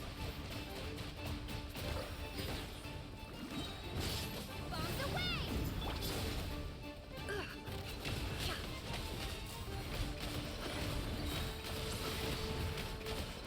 The deception ends here.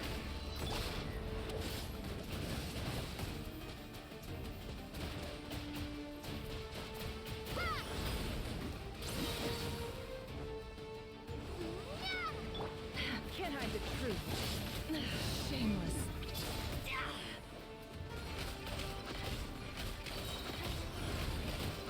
The mystery unravels.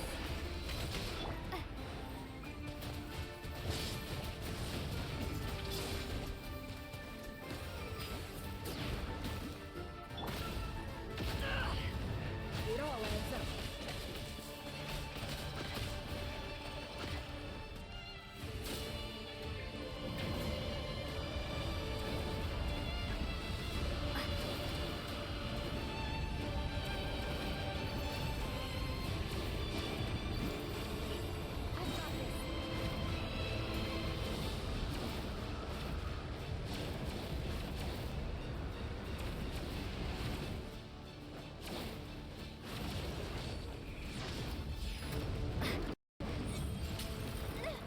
The shield's broken. I can't keep this up. Run, nowhere to hide. How much power will it take? Can't hide the truth.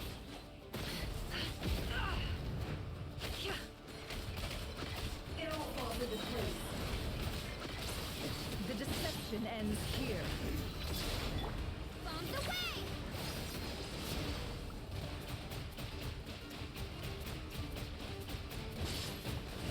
Go!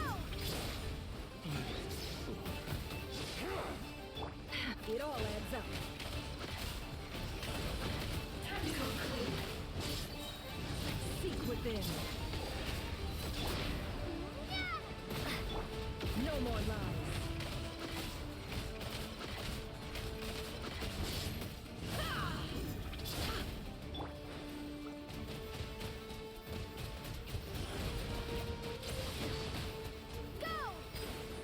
Your death is within my grasp.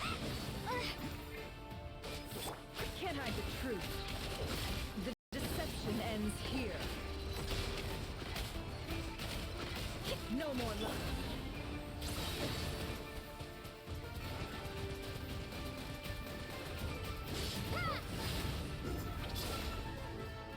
Wipe out! Time to go clean. Destroyed. And reborn.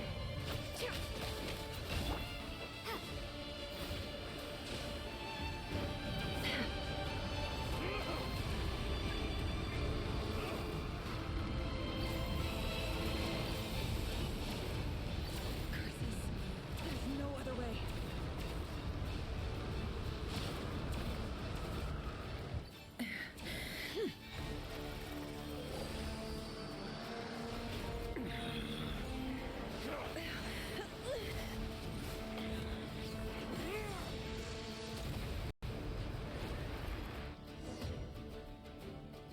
The only way to defeat Rarer is to borrow his own power.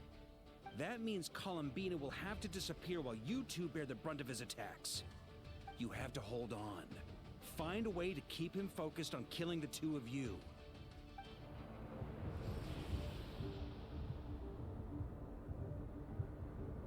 Never! Your eyes are bleeding. Soon you will be powerless to resist. And then, I will reduce you to dust. But that dust will plague your memories.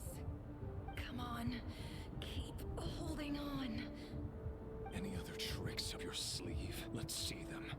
As entertaining as they are, you've backed yourself into a corner. You don't fool me. I see your fear clear as day. I have to stoke his rage. Make him unleash everything. You fear what you could never defeat. You fear the thought of never being able to save your beloved. You cannot win the fight against fate, Rerir! Is that what you think? Well, now it's your turn to feel afraid!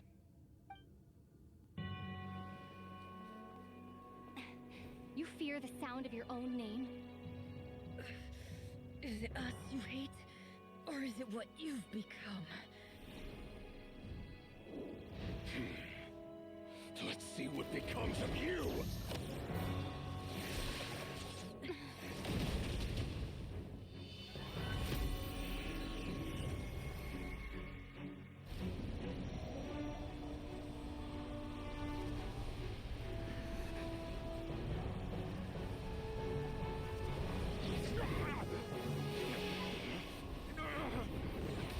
What's happening? That power. I've seen it before.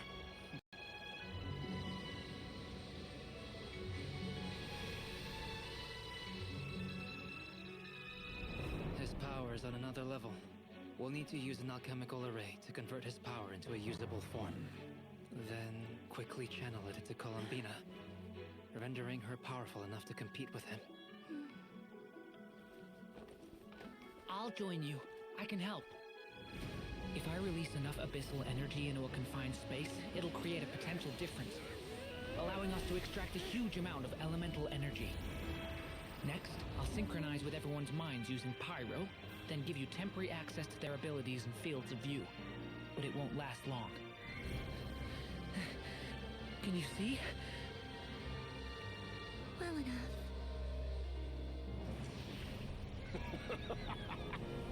So, we have a student of Gold Rhine-Daughter in our midst. How about that?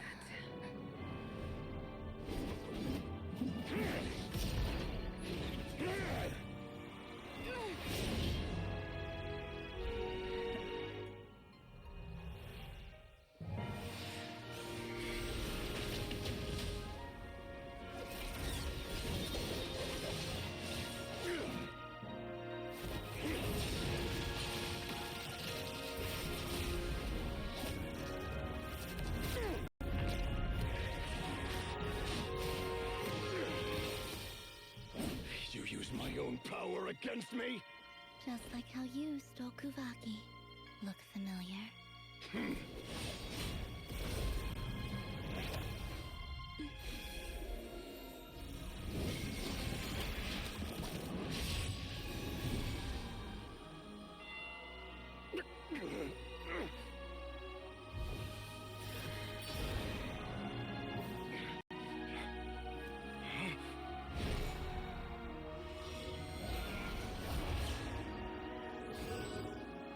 Don't you realize?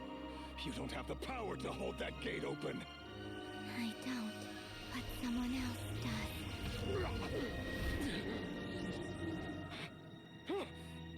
Goodbye, Rerir.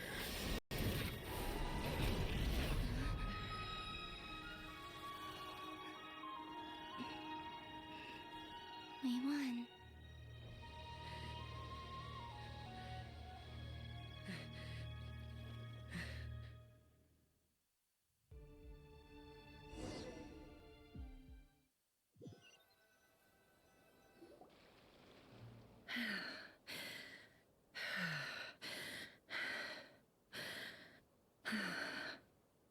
Nefer, how are your eyes? They're fine. Apart from the blindness, of course. It's not too late. Let me handle it.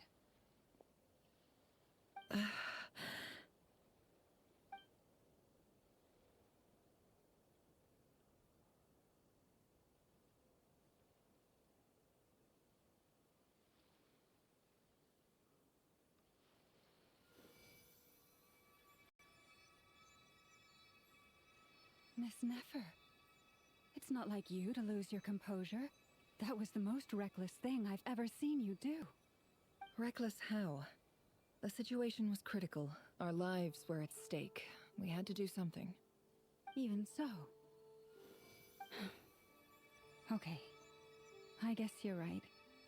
Under the circumstances, it was a wise decision, you traded your eyes for an incredible victory. In business terms, I suppose that's a huge return on investment. I'd be hard-pressed to argue otherwise. Still, I don't like this outcome, and I don't want you to lose your sight for good. People suffer when they make sacrifices they shouldn't have to make, whether that means faith, strength, or in this case, your ability to even see. I had hoped you could win without sacrificing so much as a single hair on your head. Thank you. Really. All done. Don't try and open your eyes just yet. We'll see how you're doing in a couple of days. Until then, please follow your recovery plan to the letter. I'll send full details through Yehoda. For now, just get yourself home, relax, and rest. My dear friends, we have fought bravely and achieved a spectacular victory. A dark cloud has been lifted from the skies of Nodcry. All in this land will be grateful for what you have done. The moon will remember this day. Thank you both.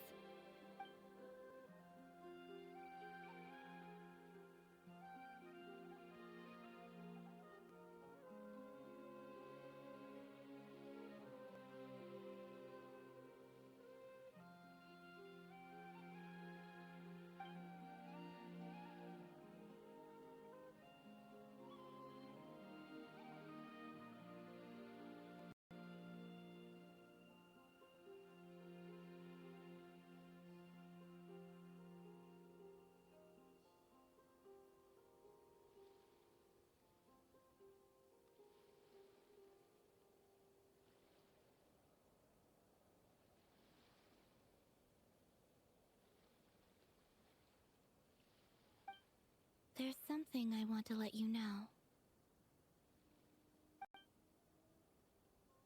What is it?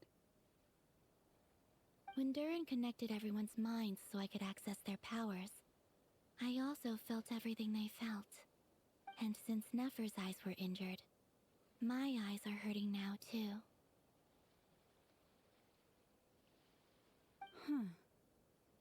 Hold on.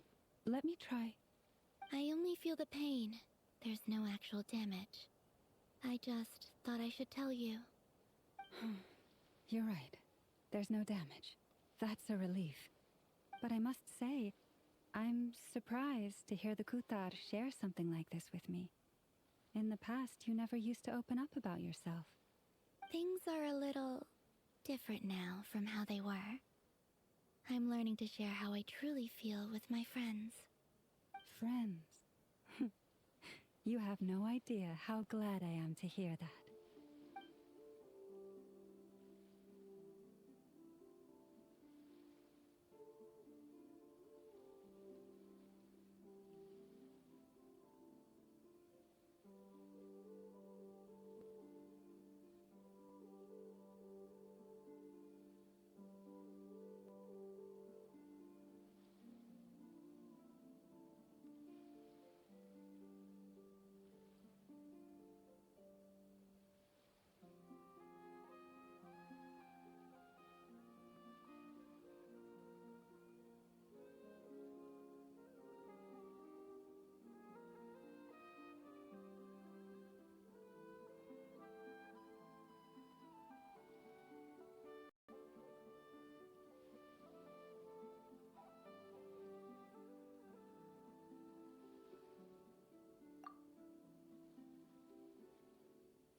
How are you feeling?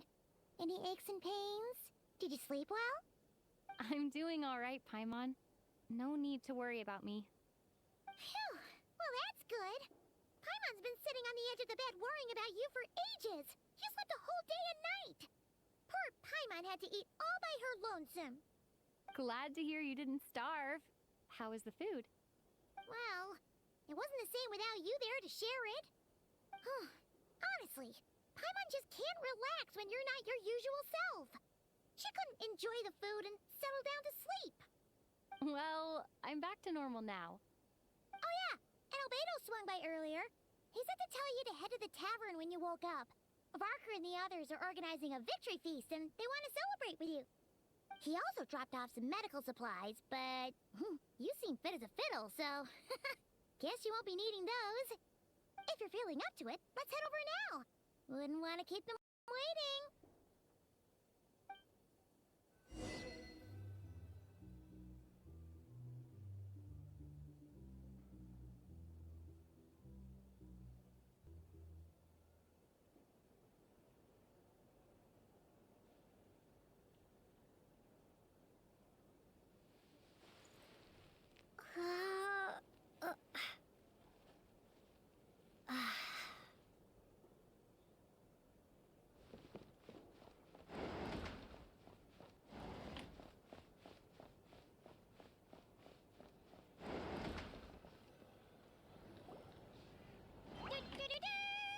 We're here!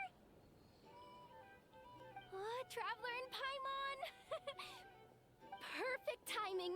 We were literally just saying how there's no way we're holding this victory feast without you any longer, and we would have postponed it till tomorrow. How are you feeling today? Much better, thanks. Don't worry about me. Relieved to hear it. If that changes, just let me know. Happy to check you over at any time. Yep, we're here for you. Anything you need, just let us know. Oh wait, where's Nefer?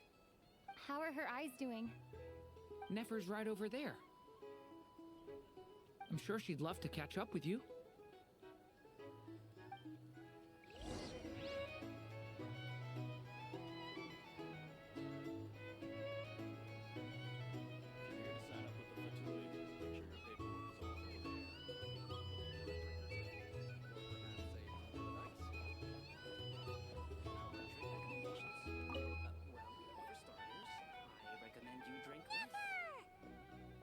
Traveler, Paimon, are you recovering well?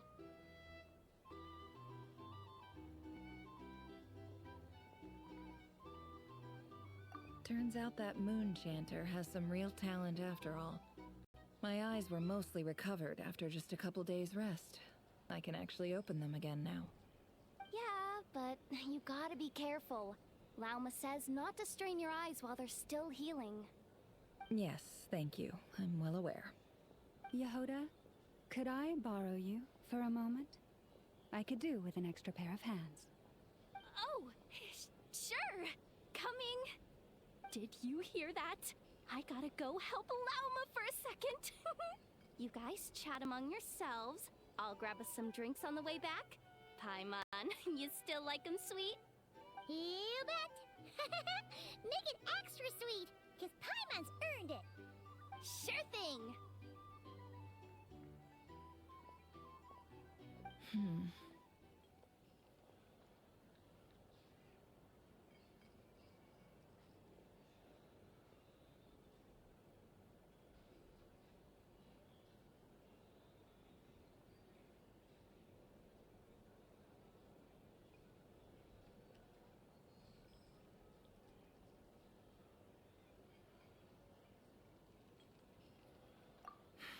The Raker of Solnari.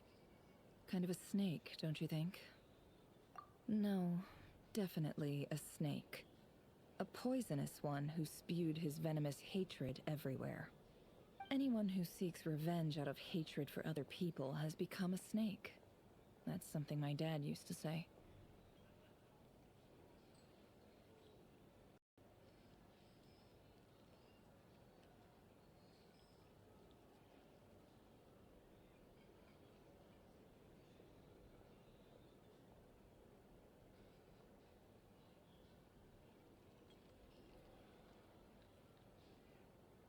Perhaps. I'm sure it sounds like a very wise and open-hearted perspective to your ears. But me? I think hatred is a perfectly justifiable emotion. What else is left when everything you depended on in life gets stripped away? Something's gotta fuel that drive to keep on living.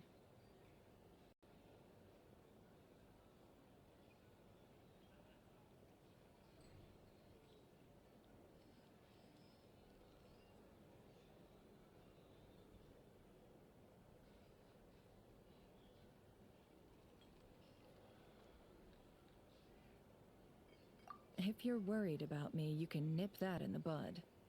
I'm not someone who gets stuck in the past. It's just... I suddenly feel like I was wrong to call my father a liar.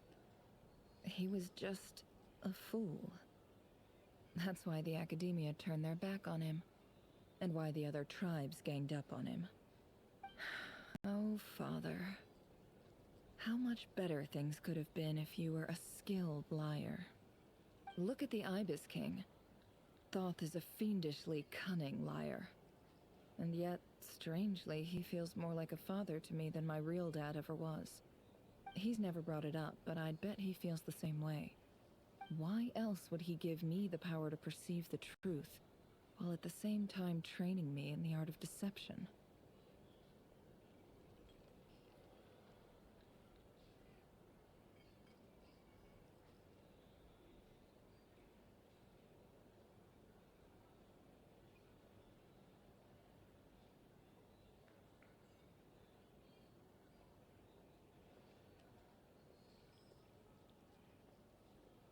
Well, King Deshret banished him to Aru, which is essentially a prison, and posed 3 questions to him.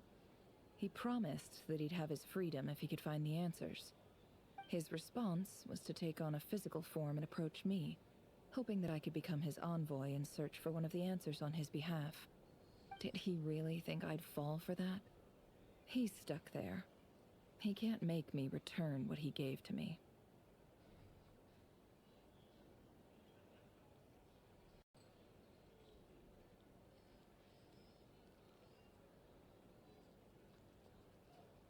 So that's enough for you to decide he's nice, is it?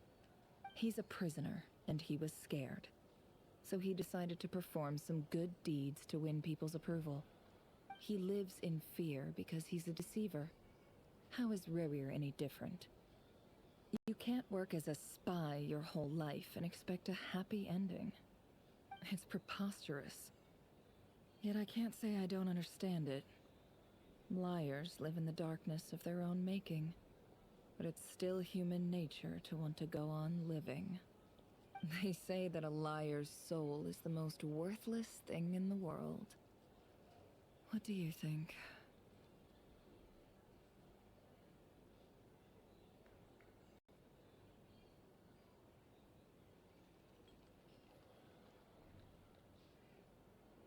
Good.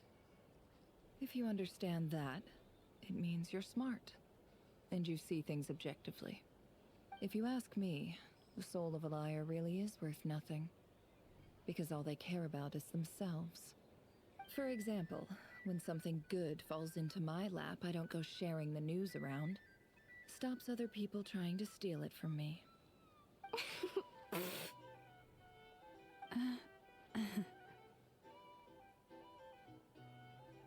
So be it. They have sharp ears. I can't keep anything from them.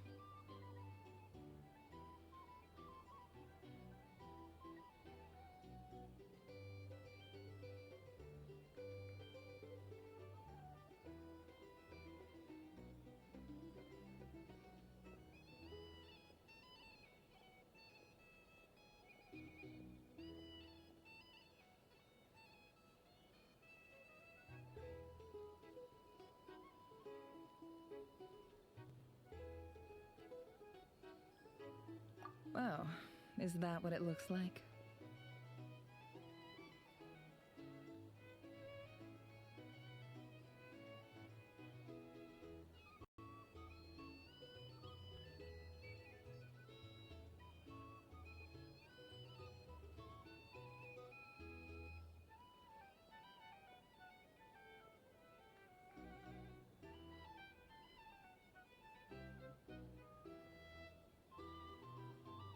Well, you all know my past now, and I can't simply eliminate everyone who knows too much. So I guess I just have to put up with you. For the foreseeable future, at least. When you find yourself in a situation you can't control, the safest play is to keep calm and start monitoring everyone involved like a hawk. In the intelligence world, you need to have a sense of perspective and play your hand accordingly. If you understand what's at stake, please ensure my secret is safe with you. I trust you'll respect my wishes as a friend. But don't forget, I will also be watching you like a hawk.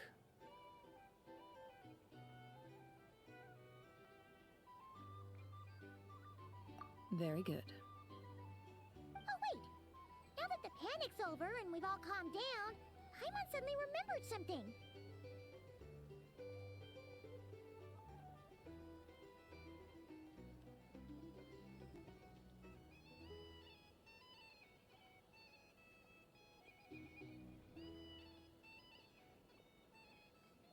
After all that build-up, our mystery ally never showed up even once!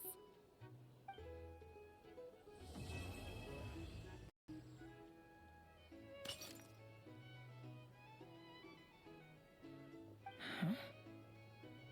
Am I imagining things?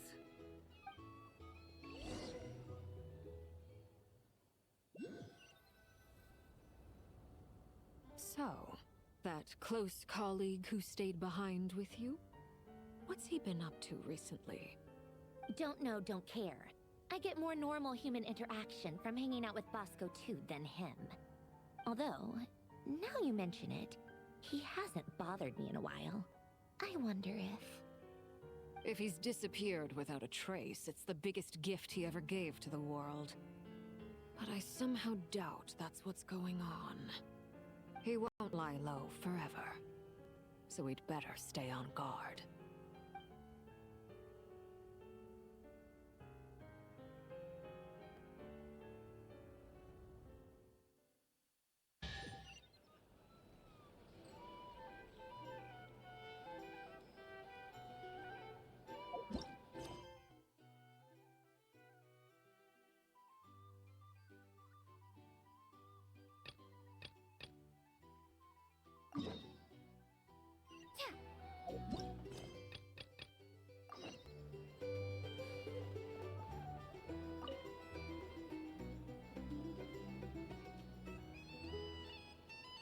Ah, Lord Sangama Bay. How lovely to see you. I must thank you for the device you provided. It was an enormous help. Would I be right in thinking that it was developed by the Academia? Why come and ask me when you clearly know already? I mostly came to thank you. That's more like it. A little gratitude goes a long way with Lord Sangama Bay. Play your cards right, and you might even stand a chance of becoming my long-term supplier. The chance to work with such a kind and charitable investor as yourself would be a great honor for the Curatorium. Huh? Charitable? Who said anything about charity? First time hearing about it. Let's see. The first plot of land you purchased in Nodcry, your desert interests, and... Stop! What do you think you're doing? Exposing my investment history! It's nothing to hide from. They're all perfectly legitimate investments. And some of the land you purchased was with the intent of building a sanctuary? Yes, I heard about that too. How did you... You're a curious case, Lord Sangama Bay. You don't like people finding out about your good deeds, do you? But I'm afraid no matter how hard you try to keep things under wraps, where there's a will, there's a way. You did it for Sumeru, didn't you? It was empty land that was gonna go to waste otherwise. I figured if I built something there, it might at least get some use in an emergency. Disasters are capricious things. They strike without any warning. I've lost family to a disaster before, and I don't want to lose any friends or business partners if I can help it. My elder sister used to dream of finding a sanctuary, Somewhere with plenty of food, water, and medicine. Where everyone could live happy lives. It was something I looked into, but after discussing things with the Dendro Archon, I decided on a more effective strategy. The tech people handled the tech, and Moneybags provided the Mora. It just made the most sense. It's a pity that so few people know the truth about you. Everyone says that you view everything in terms of Mora, and all you care about is growing your own wealth. So, what's the problem with that? Everyone wants to be rich. It's human nature. So yes, I love Mora, and it's nothing to be ashamed of. But surely you have dreams of your own, beyond just making Mora. You don't get it, do you? My dream is to invest in other people's dreams. And, you know, make a nice little slice for myself along the way. Just thinking about it makes me happy. That sweet, sweet sound of Mora. Thank you. For the device? And the pendant. Oh, that. I was just returning a favor. Don't worry about it.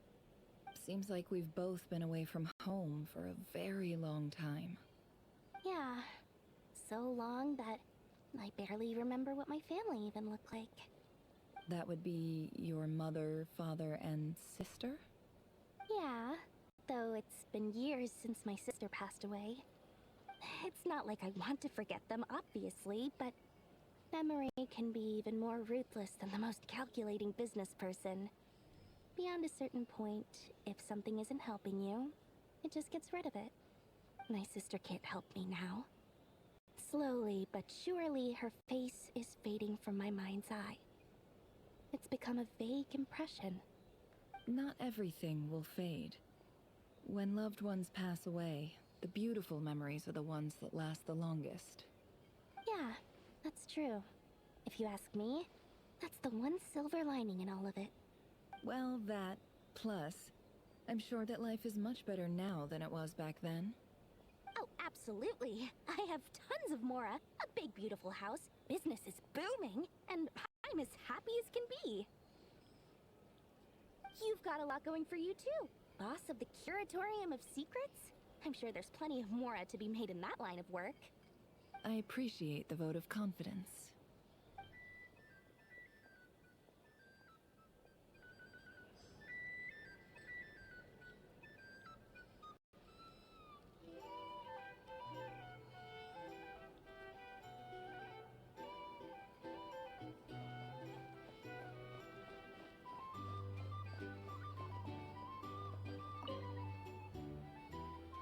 How have you been holding up? Any adverse reactions? If you start to take a turn for the worse, make sure you tell me right away. You don't need to worry about me, Grandmaster. I'm fine. I mean, I barely did anything, so... What?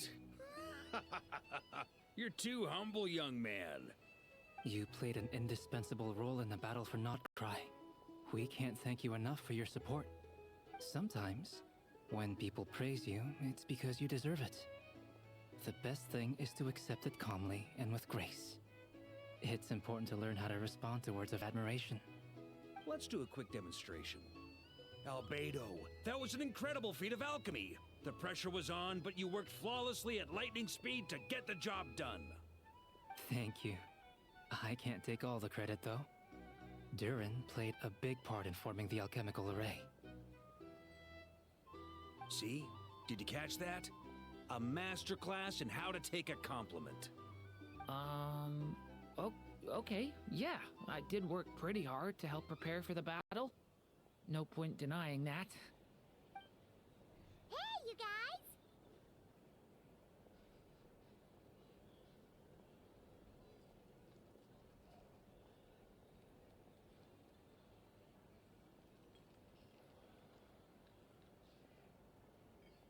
Hey, look who's bounced back. Looking good, traveler. Seems like you've recovered. You won't need to take any more medication. Can I get you a drink? Huh? You know how to order at a bar now? You've sure learned a lot recently. Handling a drinks order is ridiculously simple compared to alchemy. Don't worry, I'll blend into society yet. Paimon believes it. You're clearly a fast learner, just like your brother. To be totally honest, though, Paimon didn't quite follow all the details when you first explained the plan to us. Don't worry, that's completely understandable. Unless you're a student of alchemy, it's hard to grasp the principle and how the process works. To put it in the simplest terms, we saw how our enemy stole the power of Kuvaki. And that gave us the idea of stealing his power to turn it against him. When facing an enemy you have no hope of defeating, it's best not to engage them in battle. So, instead of looking for a way to overpower him, we decided to help Columbina get strong enough to at least stand up to him in a fight. For this to work, we had to analyze his modes of attack, confirm who his main target was, and make sure that he wouldn't go beyond the range of the alchemical array. For added security, we prepared a total of 4 arrays. But to mitigate the impact of the battle, we identified one location in particular as the ideal spot, which is where the confrontation took place. The alchemical array absorbed his abyssal power. Then Durin processed it to render it usable by Columbina. That power enabled her to do what would otherwise have been nigh on impossible. What surprised me was that Dainsleif actually agreed to join us. Given his history with Rerir, he had every right to sit this one out. But we're extremely grateful for the decision he made.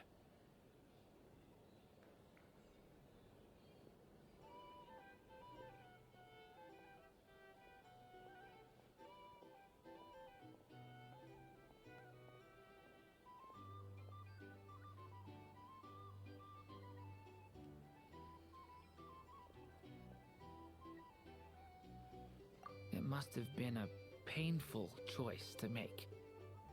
But I'm sure that making a decision was far better for him than staying in limbo. Absolutely. He was torn between 2 paths, but in the end, he made his choice and stuck to it resolutely. He doesn't strike me as the sort of person who'd stay trapped in limbo for long. Anyway, however you cut it, everyone gave a stellar performance. And now, it's time to kick back and celebrate.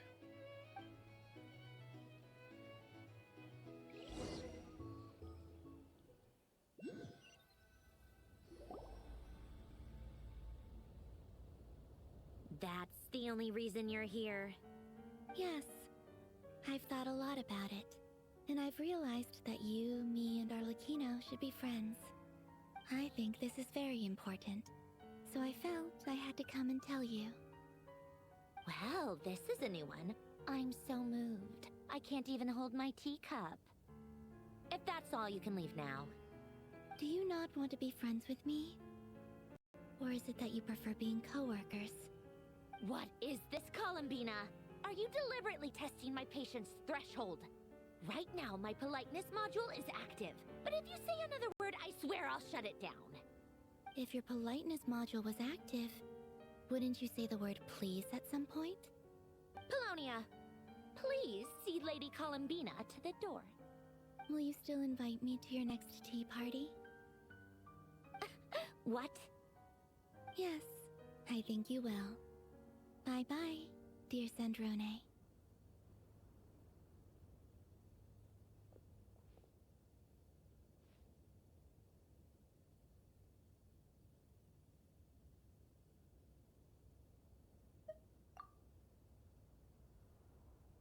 Last time, the Wild Hunt escorted you out. Would you rather I handled it myself this time?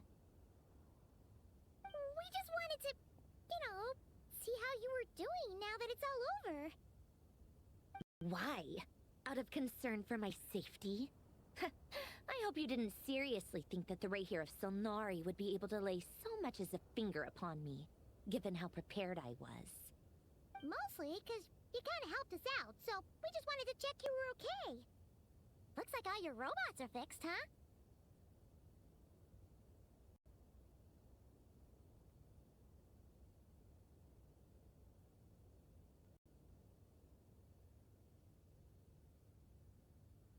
Oh, don't you worry about that. Tea time is already a write-off.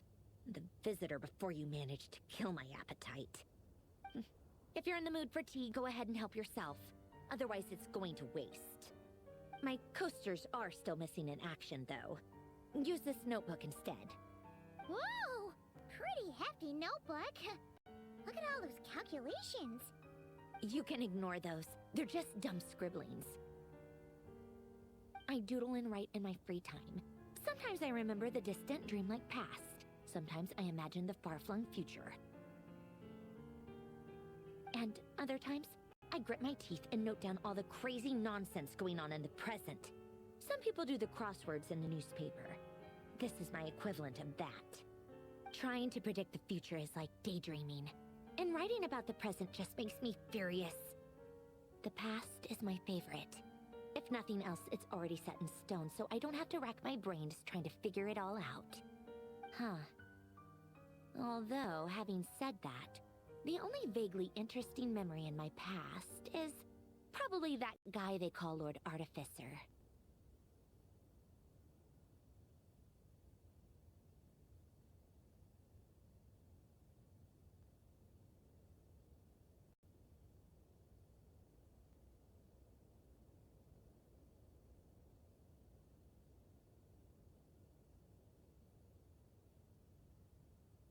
Who else? Pretty much all the mecha and Fontaine are his personal handiwork. Wait, are you saying you know him? Like, personally? As a friend? I mean, I guess we were friendly enough. Yep. In fact, I'm probably the only normal person left who knew him at all. We used to chat occasionally back when he was still around. Before he passed away, he asked me to destroy all his manuscripts. I honored his request, but I did read through everything first before destroying them. I mean, I couldn't let the genius of Lord Artificer Alain Guillotin disappear like that. Would have been such a waste. So, that's where the formulas in your notebook are from? I just told you, those are my equivalent of crossword puzzles. They're just dumb formulas that I solve for fun when I'm bored. Alain's work was like epic poetry. The formulas in my notebook are just silly little riddles in comparison. Not that there's anything bad about them. I mean, at least, solving those riddles isn't going to hurt anyone. Except me, 'cause I lose a few brain cells in the process. Anyway, while we're on the topic, I might as well tell you about what happened to him and his friends. Alain Guillotin had two close buddies, Renee and Jacob. They spent their childhood years together in the Nazissenkreuz Institute.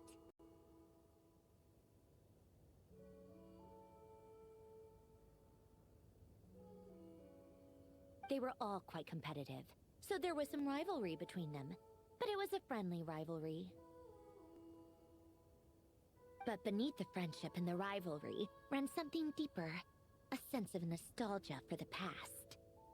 Unfortunately, childhood would end, the prophecy would come true, the apocalypse would arrive, and the future would never be. A mad dream that would normally only capture the minds of lunatics began to take root in their hearts.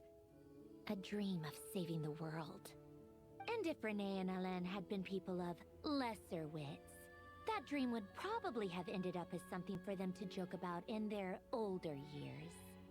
But alas, they were some of the sharpest minds around.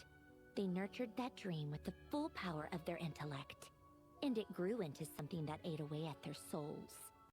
The first of them to fall under its spell was Renee. Against Alain's wishes, he persisted in experimenting on a mutual friend of theirs to try and save their life. Alain did not approve and parted ways with Renee. It's complicated. Alain wanted to believe that Renee only did what he did for the sake of their friendship. But when he told me about what happened, I could tell he still had some suspicions about Renee's motives.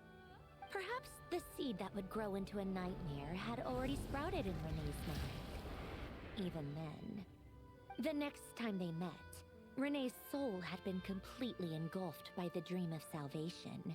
His futile attempt to change the tide of fate only resulted in a wave that swallowed up the world, even before the apocalypse came. And although that wave died down eventually, I hear that it just recently came back with a vengeance. As I understand, Renee wanted to live out his dream of salvation once more. But I'm told that the attempted resurgence finally died out for good. At long last, Renee awoke from his deluded dream. Though of course by then it was far too late. What do you think of Renee? Do you admire his transcendent genius?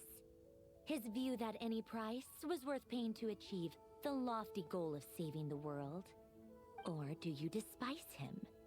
Dismiss him as an evil madman who wrought havoc on the lives of everyone around him as he pursued his delusional dream?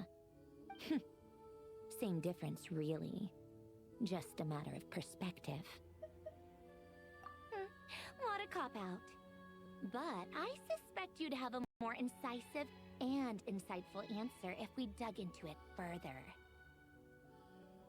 I don't like fanatics who give up their whole lives for their ideology. Nor do I like fools who let their delusions take control.